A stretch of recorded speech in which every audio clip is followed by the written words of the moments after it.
Ahoy! What's going on? Haha, that was fake, Sook. Fooled ya. It's me, Rop. Big Sook is out today, so you got a lot of me. And Officer Ryan Buckley over there. Nice to see you. Hello. Hello. What's going on? How's everybody? You doing all right? Good. I know I am. I'm doing great. You know, we have a 3-day weekend here because Monday we have no show due to the Seahawks. So I think that's why Sook took off. He is once again going to see Metallica. That's right. Sad but true. It is sad. Well, that's the name of one of their songs. But true. No, it's not sad at all. But I don't... he's seen them like 100 times. Yeah. 500 times. Yeah. And I don't really get that. Are you a guy that will see the same band that many times? I don't think I've seen anyone more than 4 or 5 times. Okay, but why the second time or the third time? Just because I hadn't seen them in a bit and they were coming around again. I mean, like, it was...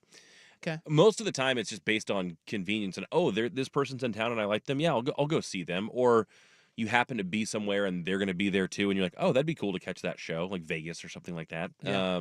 Okay. But yeah, I mean, generally, I'm not seeking out my favorite band over and over again. That's not. That's never really been my thing. Well, I mean, to each their own, and I think I'm in the minority here too on this.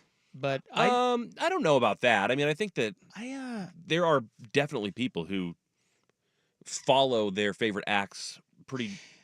I mean, like people do their sports teams. You know, if you go to all your favorite baseball teams' home games, you're going to 80 games. Yeah, but every game is different. Of course. But like that's how people spend their time and money. And no, look, like I said, I'm not judging. I think I'm in the minority. I think I'm a little bit more.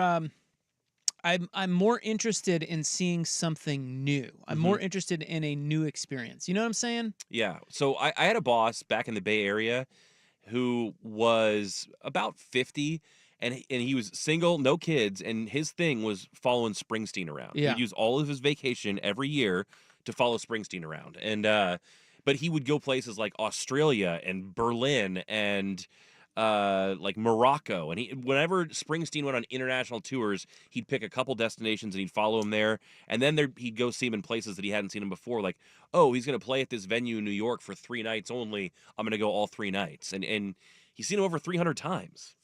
Isn't that an excuse to just go to cool places, though? I guess, but it also like involves standing in like a general admission line for hours with, granted, a bunch of people you've made friends with over the years and stuff like that, but I feel like there's a lot of sitting around and waiting, and then, to your point, seeing the same stuff rather than. Yeah. Well, I mean, it's a good way to, you know. I mean, I've used like Oregon football to see different parts of the country. I never would have gone to Knoxville, Tennessee on my own, or Charlottesville, Virginia on my own. I went there for Ducks games, and then consequently ended up enjoying the town. But yeah, you know, they put out new albums and stuff too. Yeah. So shows. Yeah, I mean, get the shows changed and always the same, but.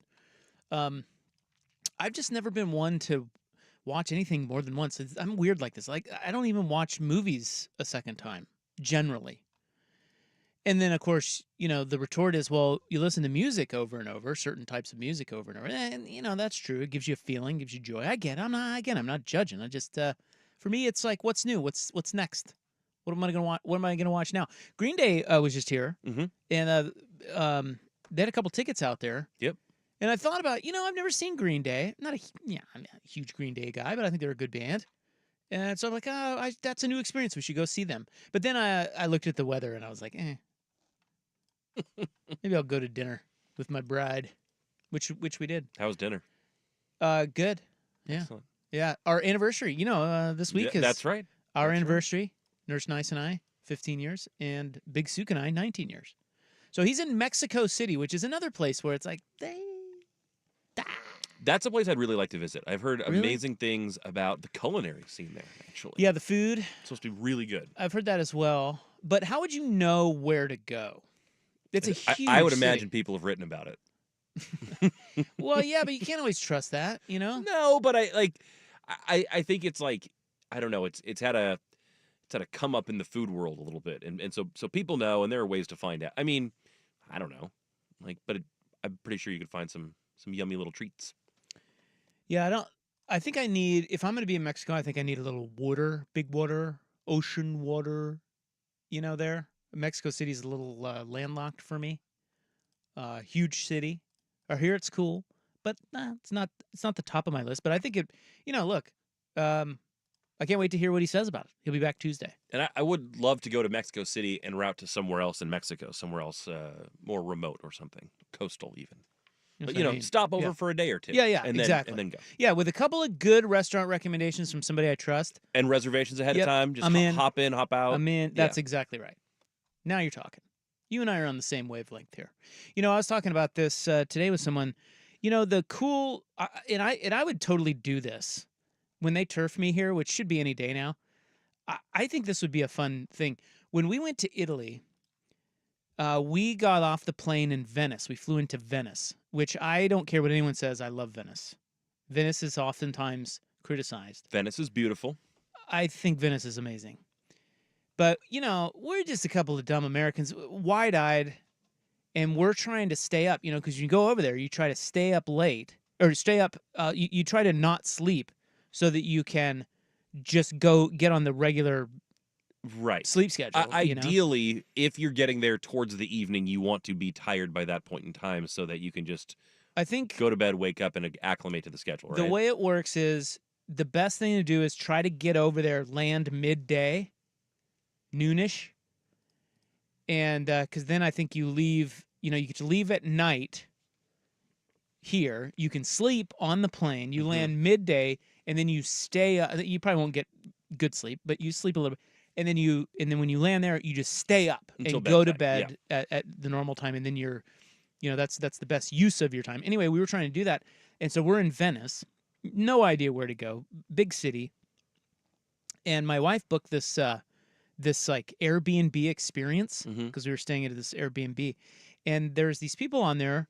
I don't know how much you've used it, but they're just local people. They have regular jobs, and they're just like, hey, you pay me a little bit of monies, and I will take you to the cool local spots. And that's really all it is. Well, we end up hanging with this dude in Venice, just some guy, young guy, maybe 30, and he showed us around to all these great places, the local places, not the touristy stuff, and just all his buddies' restaurants and things like that. And we ended up staying up all night and going out partying with him and his friends. It was so fun. And that's, I would want that in Mexico City. And that's sometimes a tough type of experience to try and cultivate, because you have to have the good fortune of we like this person enough, we'd like to spend time with them outside of this experience. But yes, that is absolutely the best way to see the city through the eyes of someone who knows it, either grew up around it or has been, part of that culture, right. and then is also happy to share it with you. That's awesome. Yeah, and he, it was supposed to be only like a couple of restaurants in 3 hours. But it ended up being an all-night affair because we just hit it off. We liked the guy. He liked us. We weren't, hopefully. Had a similar experience with a bike guide in Portugal, and then ended up watching the Warriors-Cavaliers Game 7 of the finals with him till 4 in the morning, because over there it's that time. Well, when they fire us, Buckley, let's do that. Okay. For those traveling to Portland, we'll show them around. Sure. Show them a good time. All right, well, Sook's out. He's doing Metallica again. Mexico City, probably pretty cool show. And he'll be back on Tuesday. No show Monday, Seahawks, so we've got a lot to squeeze in here. We've got Joey Harrington coming up, 5:30, Ducks UCLA. And looking through the notes, we have Big Ten weekend Wiener Schnitzel, I see. Oh. We also have the non-Big Ten weekend Wiener Schnitzel, 2 separate seggies. Who gets two different schnitzels? Yeah, yes. You believe that? Who gets to 4-0 in the NFL? And we got to tee up the final weekend of the baseball season as well. So we've got a lot to do today. Oh, and we have a cool hot new song to play for you later. Yeah, we do, for those musically inclined. Yeah, this one's an earworm. So buckle up. Do you have the A's fan speech? I do. It's transferring in right now. So okay. I've got it right here. Well, it's not a speech. It's just an A's fan being interviewed after the A's final home game in Oakland yesterday. And he's, I don't know, how old you say this guy is? 35, 40? 35? Yeah, I'd say around there. Yeah, that sounds about right. Looks about right. Only about a minute and a half. I thought it was really good. Me too. And worth a listen. So here he is after yesterday's win. My dad didn't know what to do with me, so he brought me here. And we used to walk across that BART bridge to games, and it was like magic. And I watched Dwayne Murphy and Ricky Henderson out there running the outfield, stealing bases, hat flying off. It was beautiful, and that's what made me fall in love with baseball. And then I had a little brother who was 13 years younger than me, and I didn't know what to do with him. So what did I do? I brought him here. I brought him to baseball games. I brought him to opening day. His birthday's in April, and we would come to opening day every year. And when I went away to college, I would send him tickets to opening day every year, and he would call me for the national anthem, and he would call me for the seventh inning stretch, and he would call me for Jason Giambi's first at bat as a Yankee so I could hear the boos. And then when I had kids, I knew what to do with them. And so what did I do? I brought them here. My kids are so at home here, they come in here and they take off their jackets and they drop them in a corner and they run off because they feel like they're at home. Not like they're in a place of 20,000 strangers or 4,000 strangers. And so that's what baseball in Oakland is. This is generations. This is like father to son to brother to child, and you're ripping that away for what? You're trying to fill a stadium with 70% visiting fans? That's ridiculous. Baby Gap, Nepo baby, guy who inherited everything. We work for ours. That's what we do in Oakland. We work. Everything that we have, we work for. This is blue collar. This is who we are, and we want this team to stay. I thought that was really good. I loved that. Yeah, because that's not just baseball in Oakland, even though that is to him. That's baseball in too many degrees, sports in anywhere. That's what sports can mean to That's a lot right. of people in a lot of different ways. That's right. And I love that. And I have a little bit of commentary on that, and then we're going to get to our poll question to kick off the show. Okay? How do you feel about that? Souk is out. It's me, Rob. Buckley is here. Let's party. We'll be right back on 1080 The Fan. The Fan is live on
many people know? Yeah, flags! There's our big fella down in Mexico City. We'll get to our poll question in a moment. Played that A's fan who was talking about generations and community and family, sports bringing people together. Yeah, bringing that back to Portland, I think the reason that hits home for me and a lot of people is that if you are a fan of a franchise or of teams in a city, that could easily be you. You understand what he's saying, right? And for those here that don't want baseball, I mean, it's cool if that's not your thing. I get that, but just much like what is your thing, acknowledge that it would be great for the city, assuming that it doesn't cost taxpayers too much money, which is a caveat. But the things you like are the things you think are great about the city. Well, this is one for a lot of people. And to see, even in Oakland, where, the A's have just been, I mean, it's just embarrassing what that owner has done to that ball club. Did you see what their fans are still passionate, and their fans are still pissed that they're leaving? Did you see their payroll increase since he took over? So he took over, and their payroll was $59 million in 2004, and this year it is $62 million. Damn, it's gone up $3 million over 20 years. Wow. Well, I get the Moneyball thing, and that worked out to some degree for a while, but 20 years of inflation, shouldn't that be a little higher? Yeah, I mean, it's like if there's any fan base, it'd be like, fine, leave, bye. It'd be A's fans. But they're not like that. They're sad. Mm-hmm. That's because sports are great. We're all in this together. Think about the myriad of ways Portland can rebound from a very bad 5 years, right? Well, this is one way. And I'm talking now about Portland and baseball in Portland and Zedell Yards and maybe a ballpark. Dream big. Same thing with the WNBA. I'll likely never go to the WNBA games, but I can grasp that it's good for the city and good for so many who want to go to it. That fan summarized it perfectly. It's family, it's generations, it's memories, it's community. That's what sports brings. There is no price you can put on that. Here we have the outdoors, we have the restaurant scene, we have the arts. Why not add layers to that? Things that help people come together. Add more, create more. If you want to see what sports does in a community, look no further than the Blazers. They're an absolute staple here. They're a part of the fabric. This is part of why I get on them so much, is they should treat you better because they're a big deal to you. And for those that don't like the big business that comes with sports, don't consume it. It doesn't have to be your thing, but there are tens of thousands, if not more, who it will be their thing, and it will make Portland a better place to be and live and create memories, much like that A's fan said. And it's just sad to see that in Oakland and hear that because, as a Blazer fan, I mean, that would just suck. So let's add that, not subtract that. More things like that, and Portland is back, baby. It's why the city is kind of frustrating because they can't seem to get out of their own way and sort of understand that part, grasp that part, and get things done, bring things here. And as someone who's seen that firsthand in the Bay Area, I mean, I got to witness a lot of championships, but there were some really bare bones years before that for a long time during my childhood. The Warriors sucked. The Giants sucked. They made the World Series in '89, but that was it. And then I was a fan all along, but you watch the way that a playoff run or a championship run, and I even think when you brought up like the Blazers, I watched a lot of Bill Walton documentary stuff after he passed away and what it looked like around the city and the like excitement of all different kinds of people, all different walks of life. Like that's a real thing that happens, and losing that really stinks. It sure does. Have you ever been to a volcano? So what I'm trying to do is flip that and say that sucks in Oakland, but here, let's add that. Let's bring more of that. It's a great unifier. It's a fun thing. Even if it's not your thing. All right. Let's get to today's poll question. It is on X at 1080 The Fan. First, wrapping up yesterday, we asked you, where's the upset this weekend? 31% say Alabama over Georgia. 29% say Bills over Ravens. 22% Washington State over Boise State. And then only 18% of you think the Seahawks will beat the Lions. Today, our question is very provocative, but that's what we do. We ask provocative questions here. Ooh. We're not afraid. And, of course, this one was hit instantly with Beaver defenders, and I understand that. I'm not saying they're crazy. They have points too. But here is the question. This is what we're asking you. It is on X at 1080 The Fan. When you vote, please, the only thing we ask, vote hard. Which best describes how Oregon State and Washington State have handled realignment? Completely botched, doing the best they can, or navigated quite well?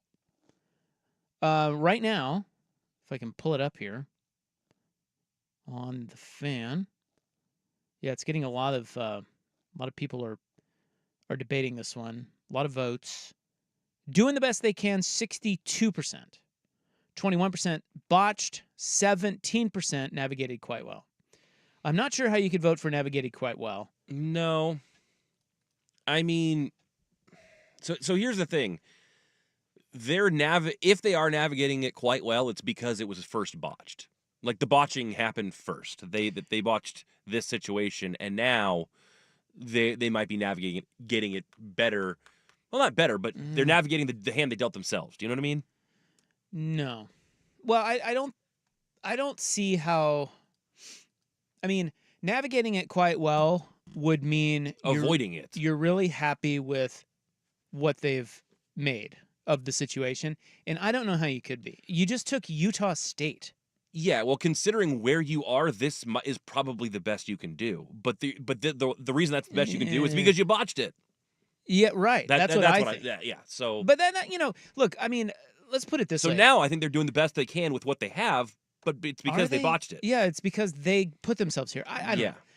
Put it this way. None of this is definitive. This is just one person's opinion, okay? But one can make the case that with a little forward thinking, you maybe could have better helped the Pac-12 stay together. Sure. Not completely, but better helped. Okay. Yes. One could make the case that once those other schools left, you could have saved Cal and Stanford and helped them stay west and made a better new Pac-12. One could make the case with a little forward thinking and a little better negotiating, you could have navigated to the ACC or even the Big 12. Probably a long shot, but you never know. One could make the case they've massively overvalued what they are and what they have in the Pac-12. I don't think that could be argued. One could make the case they lowballed schools thinking they'd jump at the chance to be in the Pac-12, and that backfired. One can make the case that if they wanted the strongest non-Power 4 league, you would have merged with the Mountain West instead of tried to screw them over. One can make the case that reactionary thinking instead of forward thinking with ego and anger and even a little hubris has led you to your current place. And one can make the case that bottom line, and I believe this one, it was not wise, regardless of what percentage of blame they should get. I don't think it was wise to continue with leadership that navigated you into this mess. Right. Agreed. It's not entirely their fault, but you got to take some ownership too. Mm-hmm. So this is a tough one because when we don't really know all the ins and outs of the negotiations and the things that happen and the maneuvering, that makes it easy for people to say, well, what were they to do? Or, well, they're just doing their best. Yeah, I mean, are they? There may have been a lot they could do. And that's the thing is, I think they're doing their best now, but I don't think they did their best when they needed to. And so I think now they've taken missteps that they can't undo. And you're like, well, now that we've painted ourselves into this corner, we're taking the only steps we can. Well, yes, but the only steps they can isn't even a great... Right, because you've painted yourself in a corner. So, I mean, who the hell are they going to go get, dude? They need one more team. I don't know. I mean, there is no one left. I mean, the Mountain West is talking to Northern Illinois and Toledo now. I'm not even kidding. And then Texas State is sitting out there. But strange times. Texas State, I mean, I say go for Texas State, I guess. Get into the state of Texas. Get into the state of Texas and complete the eight state schools. I like the North Dakota State thing. I do too. I don't, for some reason, they never pop up. I mean, I say take whoever you can get at this point in time. It really doesn't matter. Just, take whoever wants to play football. Well, I think if you're, again, it's all hindsight, but this is what people in high positions that get paid a lot of money, that's why they get paid. Like, so maybe you could have had a lot of things different if you were smarter and more forward thinking, or maybe Scott Barnes is able to come on here, or the Washington State president or whomever, and is able to concretely refute every notion of a misstep I just mentioned. Maybe they would. I doubt it, But what we can say for sure is, like any business, when I pay leadership good sums of money to be the stewards of my product and they continually navigate us into dirtier water, they're out. No excuses. Okay? This is life. So you have had a series of bad fates now. At what point is that on your leadership? Because I hear a lot of Beaver people like, well, this is the best they could do. And is it? Do you know that? I don't think you know that. So it's been one after the other, and now you're left with a crap league. I mean, I saw Nick Daschle, who I really like, and I think he does a good job, but he was getting into it with the guy on X, saying that the reason the Pac-12 didn't want to merge with the Mountain West is they didn't want to be anchored down by the bottom feeders of the Mountain West. Talk about Wake up. Yeah, dude. Sorry, Nick, but you're a bottom feeder now, and you need those other ones to. You talk about mental gymnastics. That is in overvaluing yourself. You may be left with Sacramento State. You have Colorado State. You took Utah State, and you're saying that you were so good that you don't want to be weighted down with the worst of the Mountain West. You might get a Big Sky school, man. So, man, the Beavs and Cougs, the one thing I think is pretty certain is that somewhere in there, they should not have gone down this path with the Mountain West. They should have merged with the Mountain West. That, like, take all the other stuff out of it. You're a Mountain West school now. Washington State, Oregon State. So make the best of that, of those teams, the best league of those teams. And they weren't even able to do that. Now they're all out to get you. So you just took Utah State. I mean, so they're lawyered up and they're angry, and I get why, but it has not served them well so far, it doesn't seem. And the moves are drying up. So in the meantime, I don't think it's awful if I'm a fan to play the schedule that they're going to play this year, next year, 2026. I actually think it's going to be fun, and they will certainly have a chance to make the college football playoff. They will certainly have a chance to have a better record than they have in the Pac-12, easier schedule. But the reality is you should be making way more than $8 to $10 million a year, which is what they project on their new media deal. And that's not, you should have, I don't know. I think that is, they have stuck themselves into a corner with that. And let's not blame all of that on the Pac-12 crumbling. Let's not blame all of that on Oregon, USC, Washington, UCLA. You can't, I just don't think you can do that. I think you guys got to be a little more honest than that. So right now, 62% of you say that Oregon State is doing the best that they can. Which best describes how Oregon State and Washington State have handled realignment? Vote and vote hard. It's on X at 1080 The Fan. Let's get into a Big Ten weekend Wiener Schnitzel. Next, here's Buck. This is a Football Friday edition of Primetime with Isaac and Suk. Brought to you by the Odyssey app. Now, from the Fan Sports Desk, a Sports Center update on 1080 The Fan. Brian Buckley with this Sports Center update. First on the Fan on the Gridiron tonight, a couple college games to keep an eye on. Mario Cristobal and the number 7 Miami Hurricanes are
Yeah, the garbage truck story was maybe 2004, 2005. I was talking about needing to call an attorney. I've only needed to call an attorney twice in my life. That was one of them. And the garbage truck from Waste Management, and Waste Management, by the way, great to deal with. Everything. As a matter of fact, I think the driver was initially fired, but able to retain his job. A lot of Waste Management bros, if you're still out there listening to the show, we love you. But this guy, we had a pizza place across from our house, and he parked his. He was lunchtime. Parks his full. What do you call him? Like garbage truck. Jesus. His garbage truck, yes. Yeah. Full of garbage. Imagine that. And he didn't set the park brake. He goes in for pizza. The thing slowly rolls down the hill and into my kitchen, which, as you can imagine, is quite stressful. Were you in your kitchen? No. Were you in your home? No, I was golfing, and my wife was with Meat, and they actually went to McDonald's. You know, they said that it's one of those serendipitous type of things. She was with Meatball, and his little cousin was up from L.A., so she was with the two kids, and she said they would have been sitting right in that dining room eating if she had made food for them, but she said they wanted to go to McDonald's, so they happened to be at McDonald's. So very lucky. It was God. But God works in mysterious ways, doesn't he did not make sure that the driver pulled that e-brake on the on the garbage, right. But he made sure that they were at McDonald's when right. it all went down. So. So the dogs were in there, and I think they were traumatized forever. You don't really know that, but yeah, I do think they were. Like, did it make them skittish from that point forward? Oh like, yeah, they were scared as hell. Anyway, I was golfing, and we had played 9 holes at Heron Lake's blue course. I'll never forget it. My buddy Chris and I were golfing, and we had not checked our phones. Our phones were in our golf bags, and we get to the turn, and we grab a beer or a drink or a hot dog or whatever. And Chris comes back and he goes, "Hey, you may want to check your phone." And I went because my wife had blown up his phone, sure, and blown up my phone because obviously this is it's not an everyday occurrence. No, I checked my phone, 8 calls, 20, like call me, I can't get a hold of you. And I call her and she tells me, "Yeah, a garbage truck is in our kitchen." At this point, and you're like, how? What? And this is before, like, I don't think she could have sent me a picture of it like we could today. Like, here, look at what's going on. Right, okay. This is a long time ago. Like, back in the olden days. Sure. Ryan. Yes. And, she's freaking out, and we get off the phone, and I find out everybody's okay. The dogs are okay. The truck's just sitting there. And so I fold up my flip phone, and I look at Chris. I'm like, well, we were playing great. We got to keep going, right? Dude, I think I shot like a 35 on the front or something. And I'm like, can we stay? This was a plot in the most recent episode of Curb Your Enthusiasm, or recent season. Oh, yes. Remember, they're on the course, and they hear like a coyote, and they hear a yelp, and they're worried about Susie's dog, and they're like, well, if the coyote already got him, I mean, what could we do? Let's keep playing. So they finished the round. Yeah, we thought for a hot second about playing. I mean, the damage was done. Everybody was fine. I would not have faulted you for keeping going. Well, we didn't, because my wife would have absolutely murdered me. But like, what would you have done differently? Nothing. Like, dude, you would have done the exact same stuff, but like 2 hours later. You know what ended up happening is we called the insurance company or whatever, or I don't even know who we We'll called. have someone out tomorrow. Yeah. Okay. So Chris and I sat on the lawn. We went and got beer across the street from the same pizza joint where the driver was in. Oh, like the Von Ebert thing they got over there? Is that what is that Aaron or no? No. This is across from the house. Across from the house. We come home, we grab some beer, we get some lawn chairs, and we sit and watch them board up my house and pull the truck out of there. That's it. You could have been swinging the sticks. Could have shot a 68. Buttery. Anyway. Big Ten Weekend Wiener Schnitzel is next on the list here, I see. It's wild to think we are previewing Big Ten football. Yeah. But here we are, right? And it's wild to think that we are previewing Big Ten football with Oregon playing in LA. Pac-12 game in a Pac-12 yes. TV time slot. 8 that o'clock. No one in the Big Ten previous would ever care to look in on. That's kind of a lame... It's like mostly 10 or 11 p.m. their time local. It's for everyone else you're joining in conference. Yeah, it's just a lame opener. But tonight, If I had told you 6 years, this is wild. I was thinking about this today. I was looking at the schedule. If I had told you 6 years ago, okay, so 2018, Mm-hmm.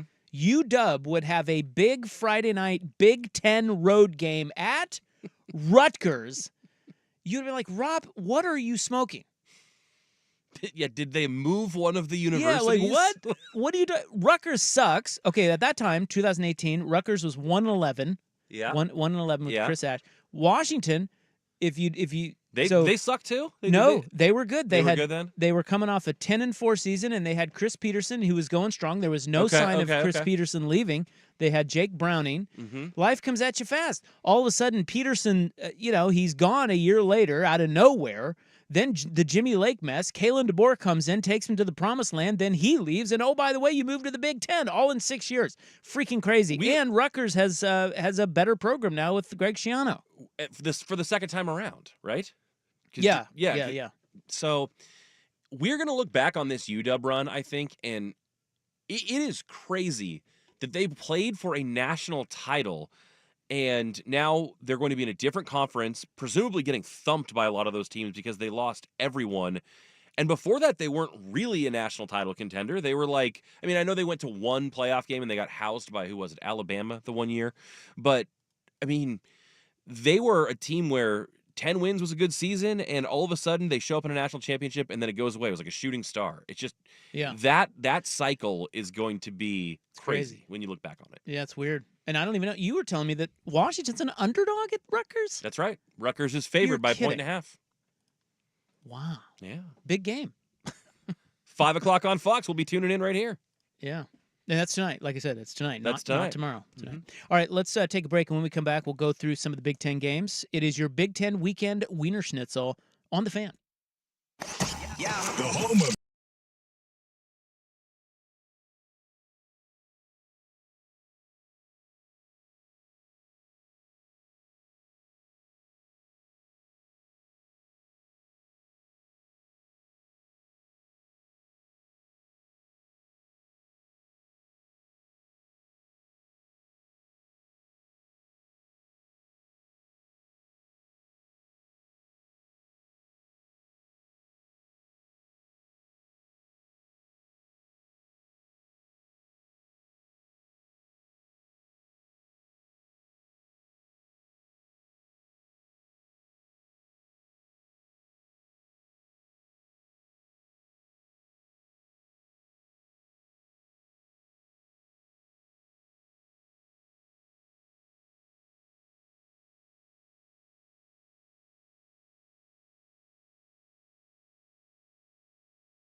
Big Ten weekend Wiener Schnitzel, and then we'll get into the NFL, and Buckley and I will tell you exactly who in the NFL gets to 4-0.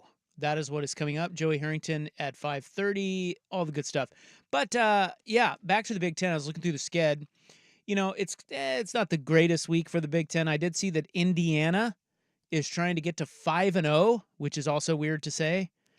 They host Maryland. Did you see the letter their coach sent? Is that what you're going to get to? No. So their new head coach, Kurt Signetti, who came from James Madison, the Google Me guy. Yeah.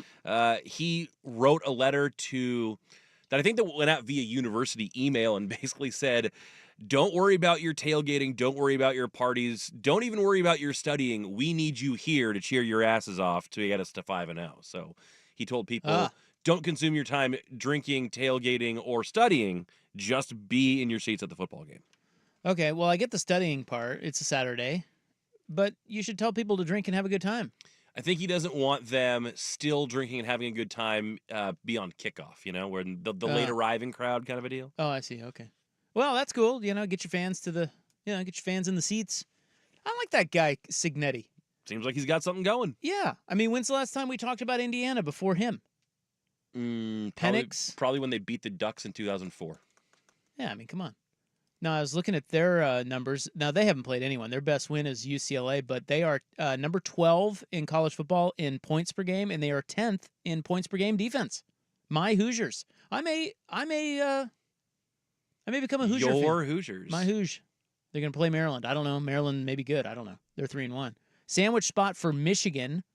They host 2-2 Minnesota, which is very Minnesota-y of them to be 2-2. Of course, Michigan off the big USC win, and they may be looking ahead. They got Washington and Illinois next up, so maybe Minnesota is sneaks up on them. But I will say this: Minnesota gave up 272 yards rushing last week to Iowa, so I doubt they can contain Michigan. Can Iowa throw the ball? The whole thing about Michigan is if you can stop their run, they can't throw. They can't throw the ball. Well, when Minnesota gives up 272 to Iowa, I would imagine Michigan can probably do the same to But them. is part of that you think maybe Iowa's going to throw on you? Maybe? I don't know. Wow, look at you. I don't know. Just loving that balanced Iowa offense. Maybe it's time to grab a hold of your little step ladders and go ahead and climb out of my ass for a while. I would imagine Michigan is tougher to stop than Iowa. Probably. Sneaky big game for USC this weekend. Yeah. They are hosting Wisconsin. And actually kind of a sneaky big game for Wisconsin, too. Yeah, they lost their quarterback. I wonder if – I don't know what the feeling is there. I don't know what they have waiting in the wings, but yeah, I guess losing Van Dymes hurts a little bit. Yeah, I just wonder if maybe they're not already in that lost season mode. I don't know that. Yeah. Because they haven't been – I mean, that's certainly possible. They haven't been great so far. But the Trojans are only favored – well, they're favored by 2 tutties. And they better win this game. And they should have won last week. Yeah. I mean, hats off to Michigan for pulling it out of the fire, but USC really should have won that game. Yeah. Yeah, they came back. They really should have. You're right. They should have held them on that last. When you can say Michigan won it, and they did, but USC blew that too. Well, they need to win. Yeah, they do. And so basically, look, just load the box on Wisconsin. They should be fine. The 2 biggest games in the Big Ten, Ohio State at Michigan State. This is the Buckeyes' first game against a Power 4 team, which is absurd, but it is. Okay. And they have not lost in East Lansing since 1999. I can't imagine they will lose this. But no. Jonathan Smith can announce his Big Ten presence with authority. And how? If they win. That would be a way to welcome yourself to the conference. Yeah, Aiden Childs. I don't know how much you've seen of him. I think the thought about him is, I don't know that that's the guy. He's going to have to play perfect against Ohio State to beat them, and I don't know that he can do that. So that one might get ugly. And then you have Illinois, Penn State. A surprisingly high number here. What's the number? It's 20, 19.5 or 20. Penn State favored? Yeah. Wow. That's interesting. Well, I've actually seen Illinois because they beat my Jayhawks, and we watched them a little bit against Nebraska. They're basically an NFL team. They're methodical, boring, no big mistakes, tough defense, smart, veteran. Yeah, 19.5 right now. Penn State has balance, though. They're number 6 in rushing. They're number 25 in passing. Their defense is good, too. I think the quarterback may be the difference in this game. I don't know about 19, but Drew Aller is better than Luke Altmaier. And Aller's looked in the last couple games better than he did last season. Yeah. But Bielema. I think the Illini can be frisky there. I think so too. Is it just me, or does it seem like Penn State, as good as they are and have been, James Franklin, I think he's a good coach, they kind of play with their food, or like in games like this, it's always close. Yeah, essentially, if you look at Franklin's record over the last 5 or 6 years, he finds a way to beat everybody on their schedule except for Michigan and Ohio State. Yeah. And sometimes it's big, sometimes it's small, sometimes it doesn't look pretty. They do play with their food, but they get games like this done, generally speaking. But it doesn't always look pretty. And then they stack the wins and the ranking goes up, and then they lose to a big powerhouse, and then they're back where they started. I'm going to say 20-10 Penn State. That seems about right. And close down the wire, closer than they want. Okay. And then Oregon's Big Ten opener, ironically, at the Rose Bowl against a former Pac-12 foe, which is kind of lame. At a time that nobody from the old Big Ten would even dream of watching a football game. Right. I mean, it's 10 o'clock. Your whole new audience of your new league is mostly in bed. I mean, think about that. You're in Big Ten territory in a conference game. If you're on the Eastern Coast time, you're Eastern Standard Time. That game kicks off at 11 p.m. That's insane. Why not at least do the Rose Bowl is such a gorgeous setting anyways. There's a reason they do the kickoff for the Rose Bowl game around 2 o'clock, because then when fourth quarter starts, but why not start that game at 5 and then have it be like the nightcap for Big Ten people who are on the East Coast? Isn't this part of why the Big Ten wanted teams from the West? I guess. When they play. So they can have that games late on at 11? Yeah, they want that. Well, they want that late window. Yeah. Yeah. More monies. All right, non-Big Ten weekend Wiener Schnitzel is coming up. We'll look at Georgia, Alabama briefly, and who gets to 4-0 in the NFL next hour on The Fan.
to have you along. Good Friday. Drop. Suk is out. He's in Mexico City. Back Tuesday. Remember, no show Monday due to the Seahawks. But we'll be here. We'll be here Tuesday for you. Buck is here. Joey Harrington coming up next hour, 5:30 per his usual time. We talked to Dan Lanning yesterday. Got this little drop. I'm cooking on your grill. He's going to go down to L.A. and cook on their grill. You know what? I'm going to cook on your grill. So we'll talk. What an more, opportunity. More about the Ducks coming up later with Joey. And if you missed Dan Lanning, you can catch that on the Odyssey app, 1080thefan.com, or anywhere else you get your podcast. We're going through some of these football games, college football games this weekend. We did the Big Ten. Some other games. Obviously, we got Georgia-Bama, which is tasty. Big time. Tasty. Yeah. You know, this is only the third regular season game between these two teams in the last decade. Did you know that? This is what pisses me off about the SEC. Man, and now they have even more teams than before. They have like 8 billion teams in there now. Yeah, I mean, in some respects, though, isn't that kind of good? Because then that means there are lots of years where they met in the SEC championship where they didn't play each other first, and you didn't have a... Yeah, but I think it's better if... Because it's like, you used to say, wow, the SEC is such a gauntlet. Well, it not necessarily. It is if you play the top teams. Yes, if you don't play the top... Like, there's a... Look, man, I was just looking at their standings, because you reminded me that... You said something during the break that's interesting. You said Mississippi State... Mm-hmm. They were number 1 in the country in 2014. Yeah, like 10 years ago this week, they were 4-0, but 2 weeks after that, they became number 1 in the country. Yeah, Dak Prescott. Prescott, they ended up going to 9-0 before getting knocked off by Alabama. Who was their coach? That's a good question. I just pulled up that I can picture him. Was it Sylvester Croom? No. Who was Old it? white guy. I picture him. Oh. It wasn't Leach. Anyway, Mississippi State was number 1 in 2014. They are now catching 38 points. Mm-hmm. I mean, they're a mess. Against the current number 1, Texas. Against Texas, yeah.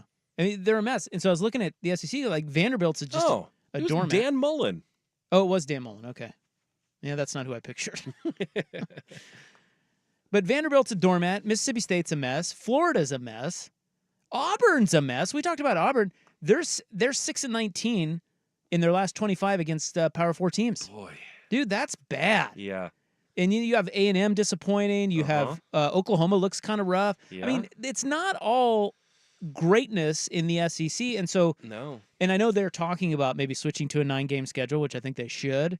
But, you know, if you get lucky scheduling wise in the SEC, it's not that hard to navigate. It used to be just a gauntlet, but it's not as much anymore. I don't know where to go with Georgia, Alabama in terms of what I think about the game. I just can't wait to sit and watch. I like Kalen DeBoer, man. I think Kalen DeBoer is excellent. I think he's an excellent hire by Alabama. He's doing a great job, and quite frankly, I think I like him better than Kirby Smart. I kind of want him to beat Kirby Smart.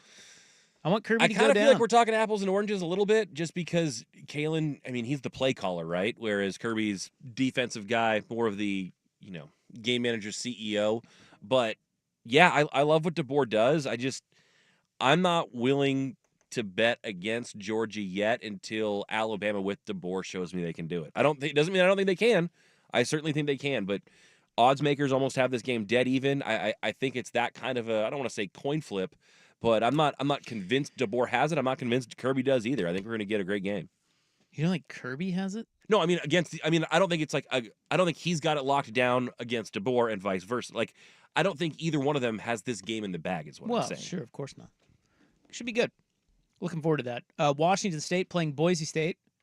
I see where the Cougs give up almost 5 yards per carry. That's 97th in the country. Probably doesn't bode well with my guy, Ashton Genty. Your guy. That's my guy. Love that guy. Can Notre Dame knock off unbeaten Louisville? This is a question. And former Ducks quarterback Tyler Shuck. Yes, a Tyler Shuck appreciation moment here on the program. He is 7th in the country in quarterback rating. He's slinging it around. Yeah, I heard a couple stats about him on my drive in that his accuracy has really gone through the roof. He's become a much better quarterback since he left Oregon and then consequently Texas Tech. Funny how that works when you get older and more mature and it's experience. Sometimes it takes some time. Sometimes it takes 3 different schools. Yeah, looking right at you, Riley Leonard. Dude, we might have to get into it. This whole thing where now guys are pulling the ripcord after 3 games to keep their eligibility.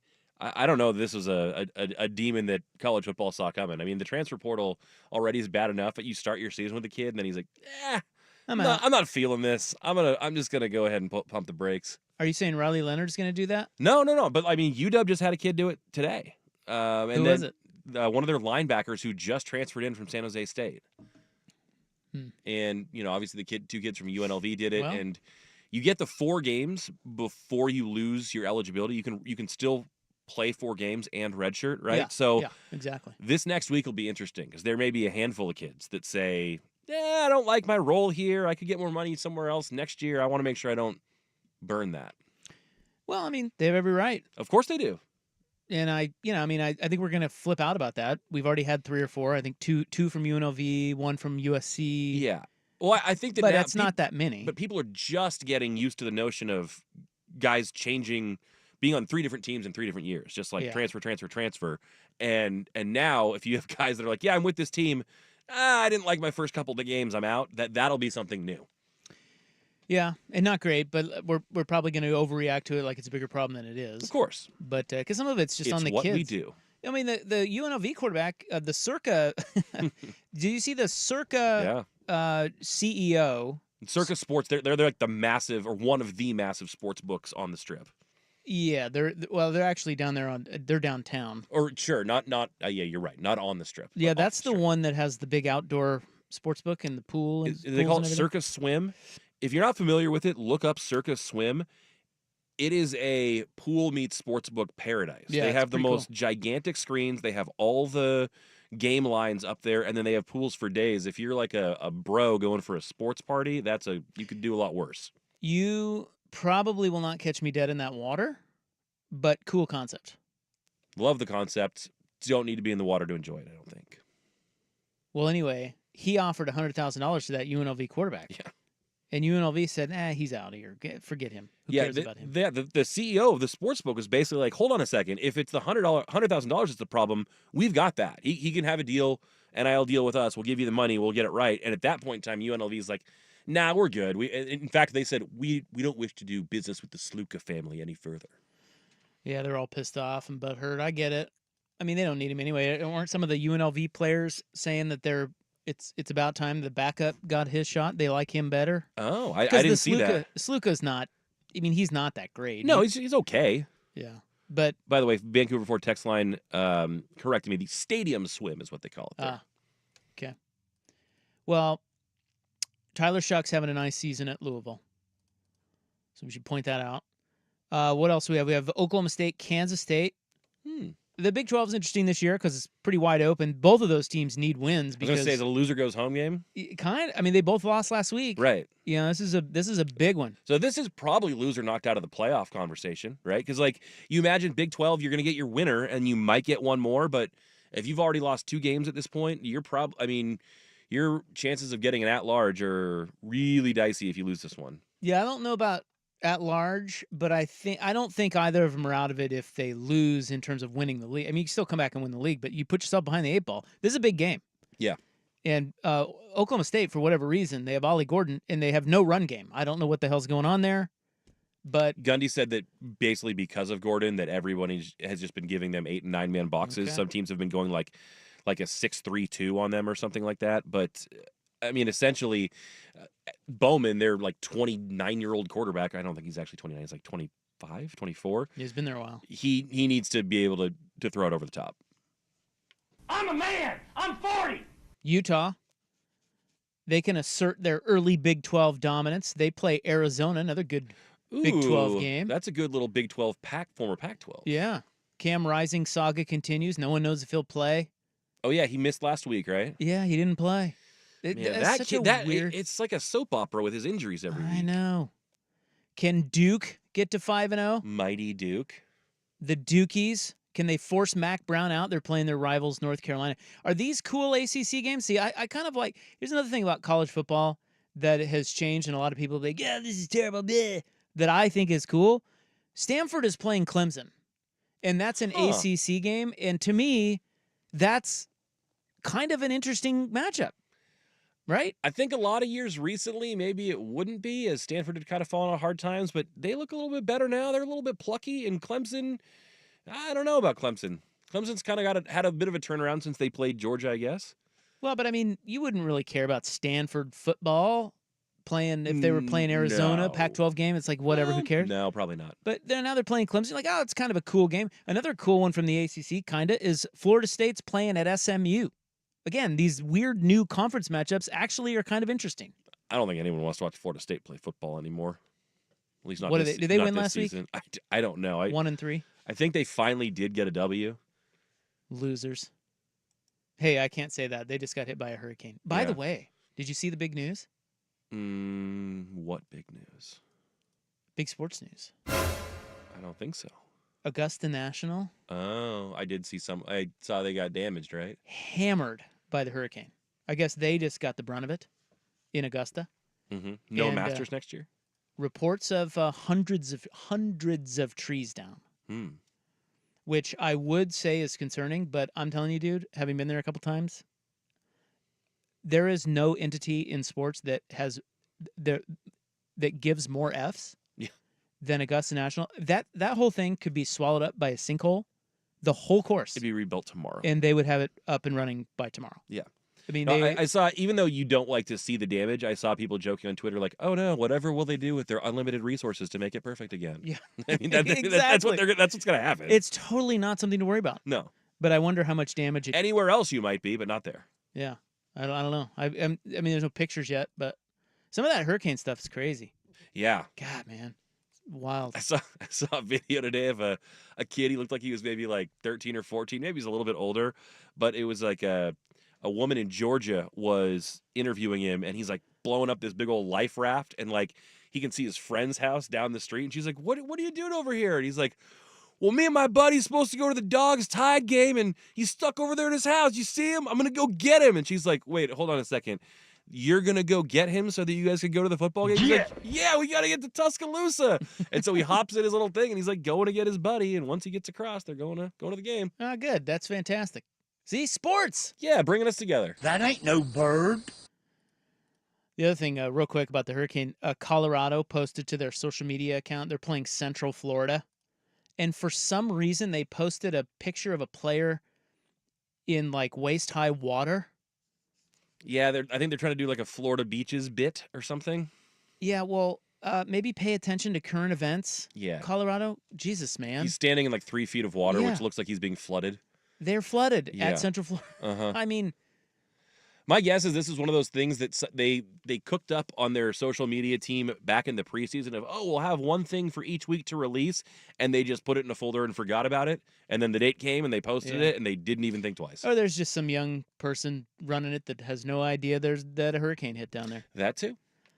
All right, little college football preview. Let's get to the NFL. We won't have much time to do that the rest of the program. So who gets to 4-0? We tell you next on The Fan.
All right, in the news is next. Do you live in one of the coolest neighborhoods in the world? Oh, probably not. I know I don't, but some people here do. Oh, We'll tell you where that is. But we got to get some NFL, man. We've got some good games this weekend. Well, some.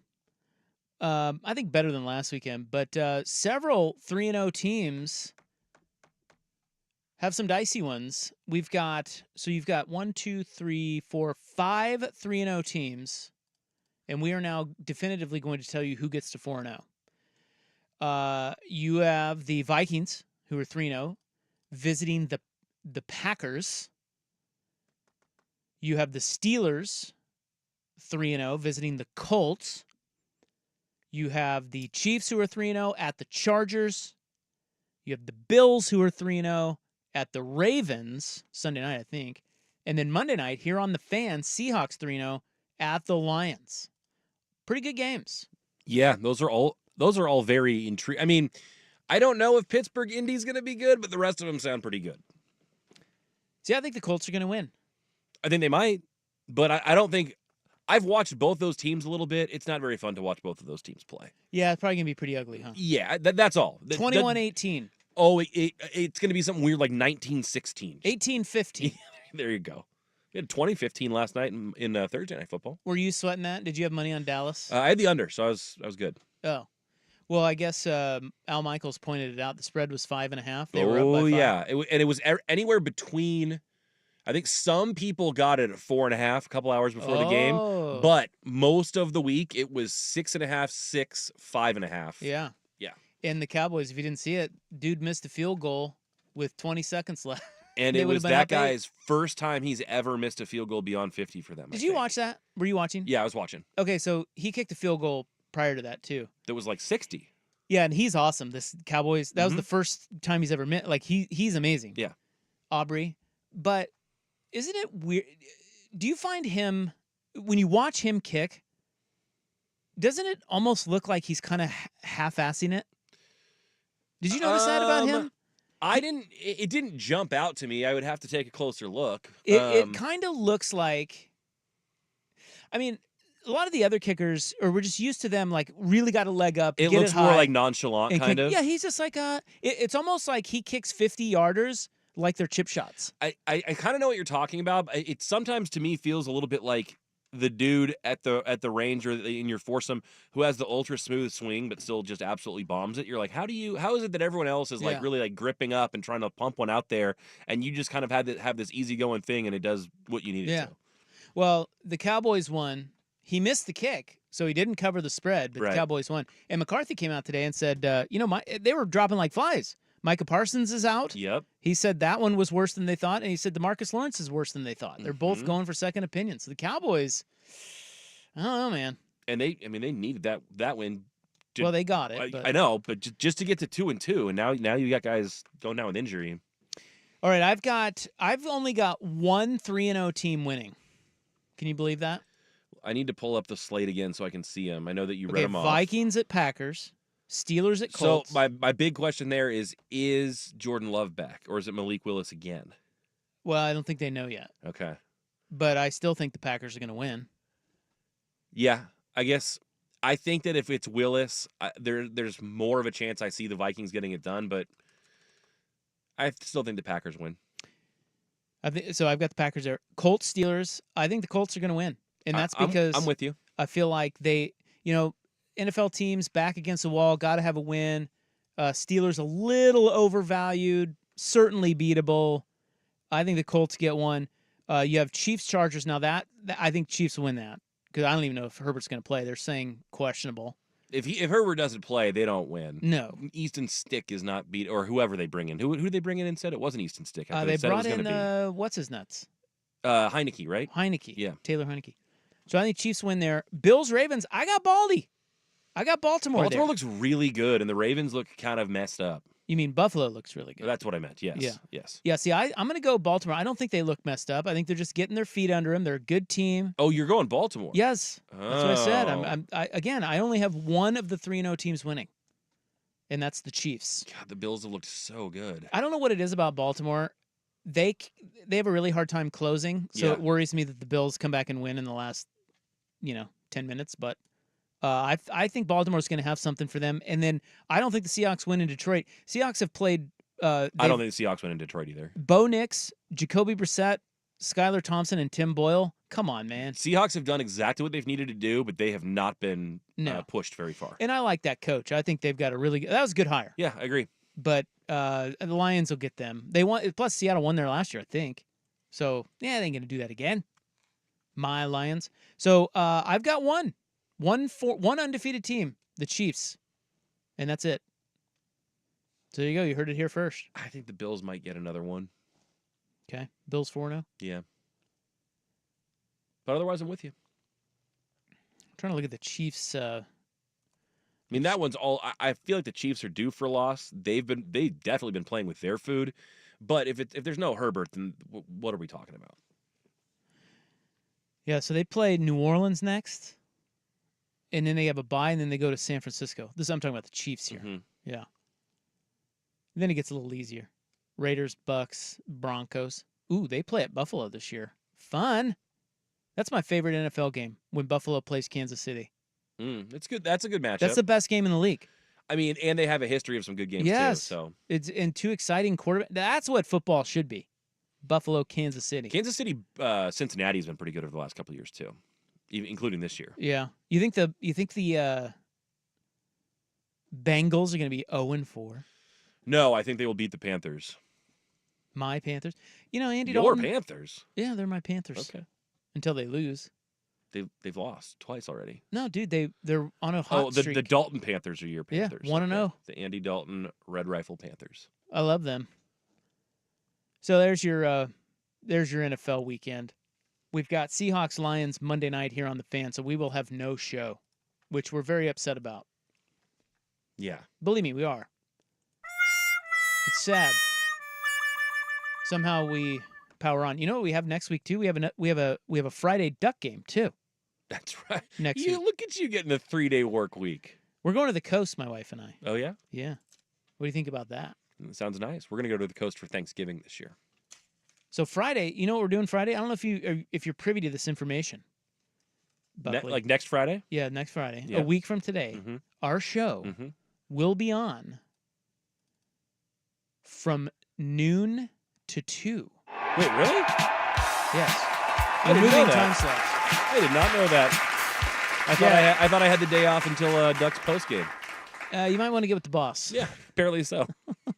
We're going noon to 2. Well, what's that loser Dusty and Danny doing? Actually don't know why we're going noon. Well, I think Dusty's gone for down in Eugene, and then I think because for pregame stuff. Sure. And then I don't know. Jeff said, "Hey, your guys are doing noon to 2." I'm like, "Cool." I've always wanted to do middays. That's like been my dream. And I've always wanted to do a midday, then followed up by like a midnight post game show.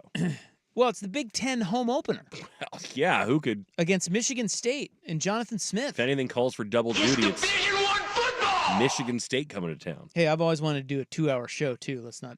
Well, that's true. I love a good 2-hour show. That's easy. But you were not getting the day off, which you thought you might have been. I know. But we get Monday off, so anyway, that's next week. All right, we got to go because up next is In the News. Do you live in one of the coolest neighborhoods on the planet? And Oregon now has a new state vegetable. Next, here's Buck. This is a Football Friday.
Fan.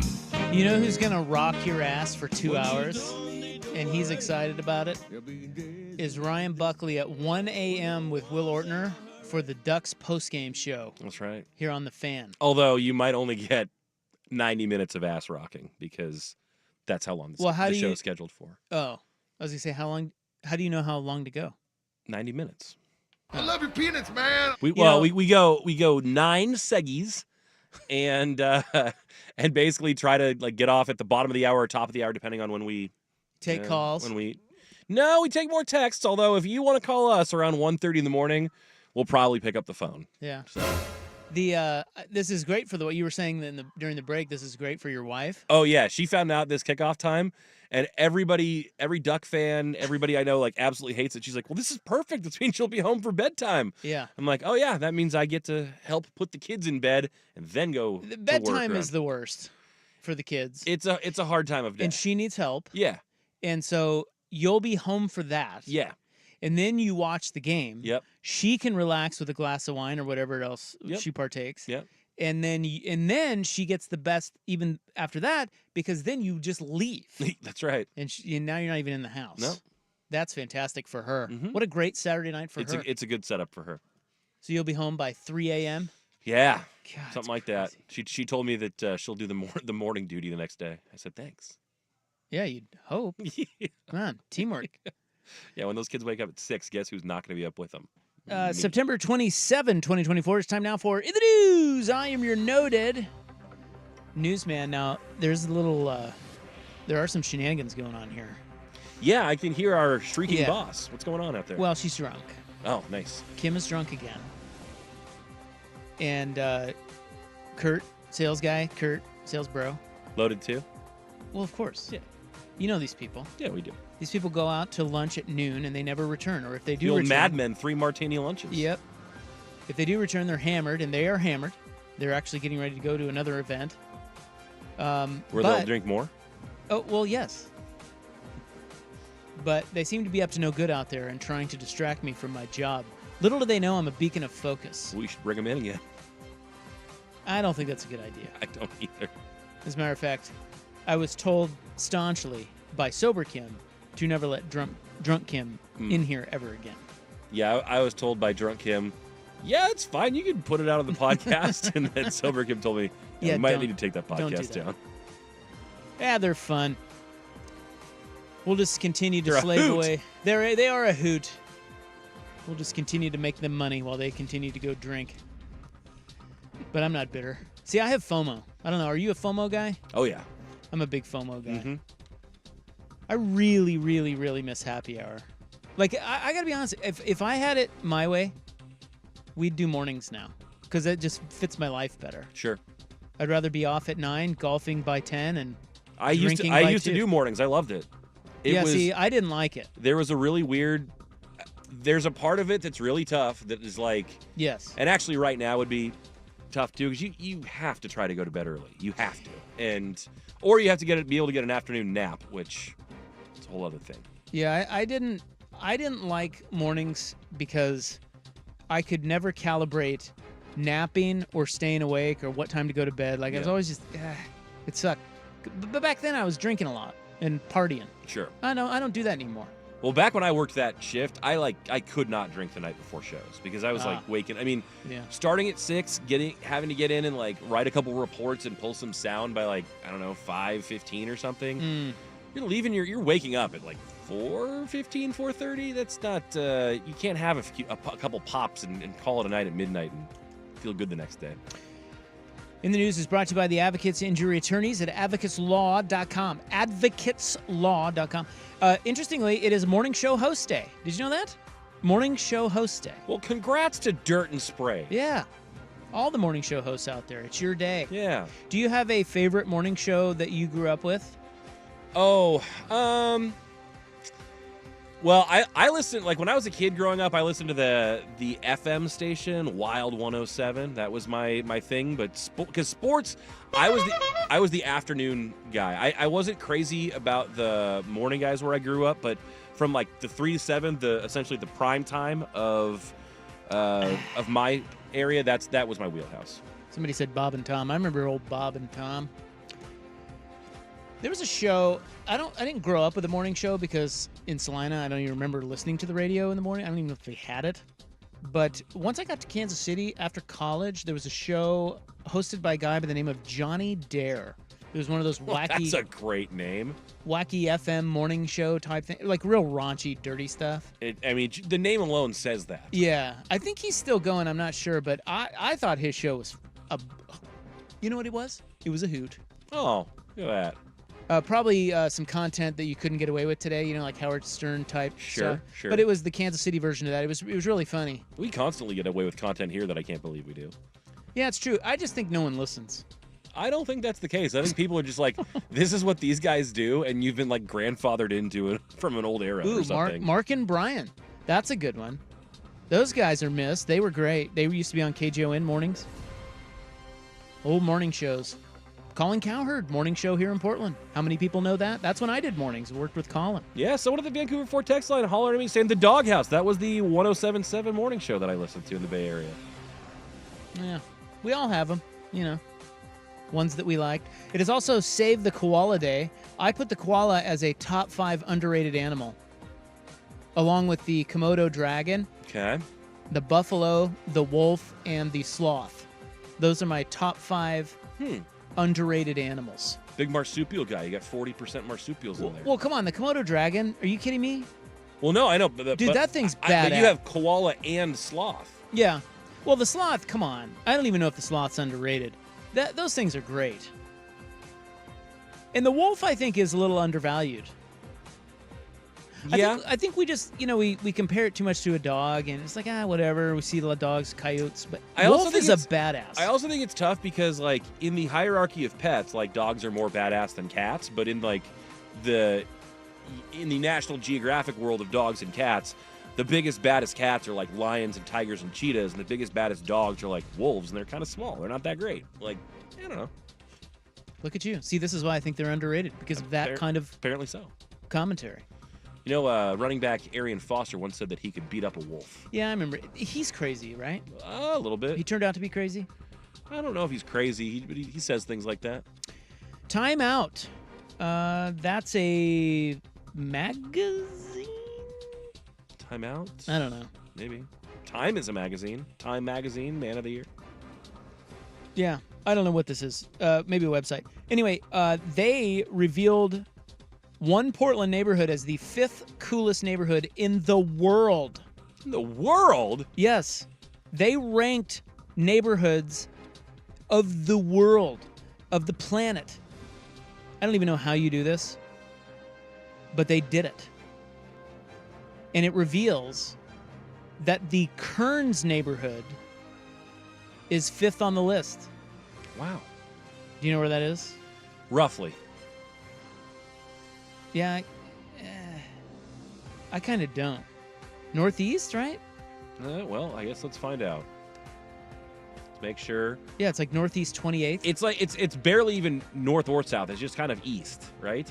Yeah, inner east. Yeah. It says, aside from a few modern apartments, this walkable thoroughfare is still mostly populated by 1- or 2-story brick buildings, which house some of the neighborhood's coolest venues, record stores like Music Millennium, cozy German restaurant Stammtisch, perfect for a late afternoon beer, and one of Portland's favorite old cinemas, Laurelhurst Theater. Yeah, so that's right there by Laurelhurst Market. Is where that is. My favorite restaurant. Yeah, it looks like the maps are defining it as from northeast 32nd all the way to the water, and from north of Burnside to the Memorial Highway. Oh, wow. Okay, way bigger than I thought. 32nd down to the water? That's what they're showing. It includes Buckman Field Park and okay. Yeah, so it's that little okay. kind of Pennsylvania shaped or maybe dude, that's Virginia shaped area there between Burnside and Memorial Highway. There's a lot of cool stuff in there. Come on, that's pretty cool. Mm-hmm. It's very quintessential Portland. You have Laurelhurst Park, it says, on Kearns' southeast border, hosts everything from music and comedy evenings to outdoor movies. You'll find locals stocking up across the neighborhood on groceries, Olympia provisions, salami, Cowbell creamery cheese, and fresh produce from Providore Fine Foods for picnics near the duck pond. 10 coolest neighborhoods in the world. Number 1 is in France. Number 2 is in Morocco. Number 3 is in Bali. 4 Seoul, and 5 Portland, Oregon. Now, can you say, or does it say for the ones that are in like France? Is it in like Paris or somewhere well known, or is it somewhere we never heard of? It's in Marseille. Okay. Notre Dame du Mont. Oh, sure. And then you have one in the UK, Bristol, UK. You have Sydney, Australia, Chippendale, Sydney, Australia. Oh. Lisbon. You've been there. I have been to Lisbon. A lot like San Francisco. Rio de Janeiro, the Gloria neighborhood of Rio de Janeiro in Brazil, and then you have the Windsor neighborhood of Melbourne, Australia. Okay. I mean, come on, that's pretty good company. Pretty great or crazy that they landed on Kearns, Portland. I know, right? I've just never heard of it. I've never heard it called Kearns. I think they essentially put together it includes like Belmont and Buckman and Mount Tabor. Okay. So like it even includes well, actually it doesn't. Well, it's just north of Belmont, but I don't know how they do all that, but that's cool. A little love for Portland. Oregon has a state flag. You know that. We have a state flower. We have a state fish. Now we have a state vegetable, the potato, officially inducted as the state vegetable of Oregon. That just kind of doesn't. I don't love it. More than I don't love it, it just doesn't feel like it fits. Like, we don't feel like a potato state, do we?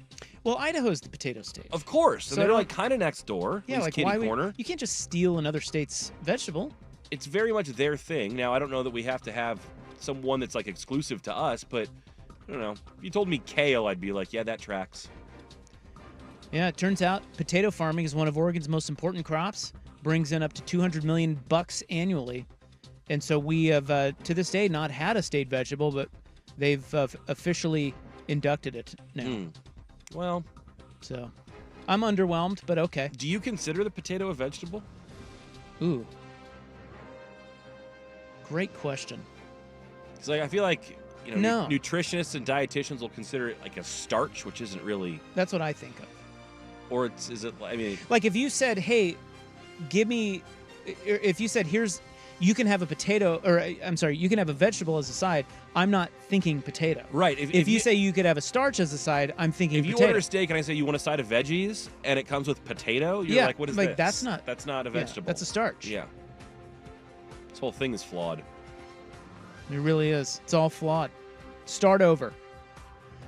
Portland Wing Week is coming up. Yeah. Love a good wing. And this weekend in Portland, next on The Fan. This is The Fan's Window into Sports, a view into today's top stories, brought to you by Window Nation, online at windownation.com.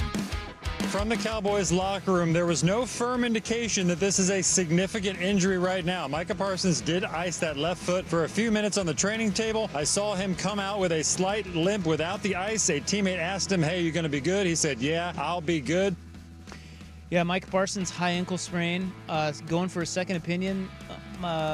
What's his nuts? Oh, my God. Their coach. Mike McCarthy. Yeah. I wanted to call him Mike McDaniel. Mike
Coming up, the Hot 5 at 5, Joey Harrington, some other cool stuff.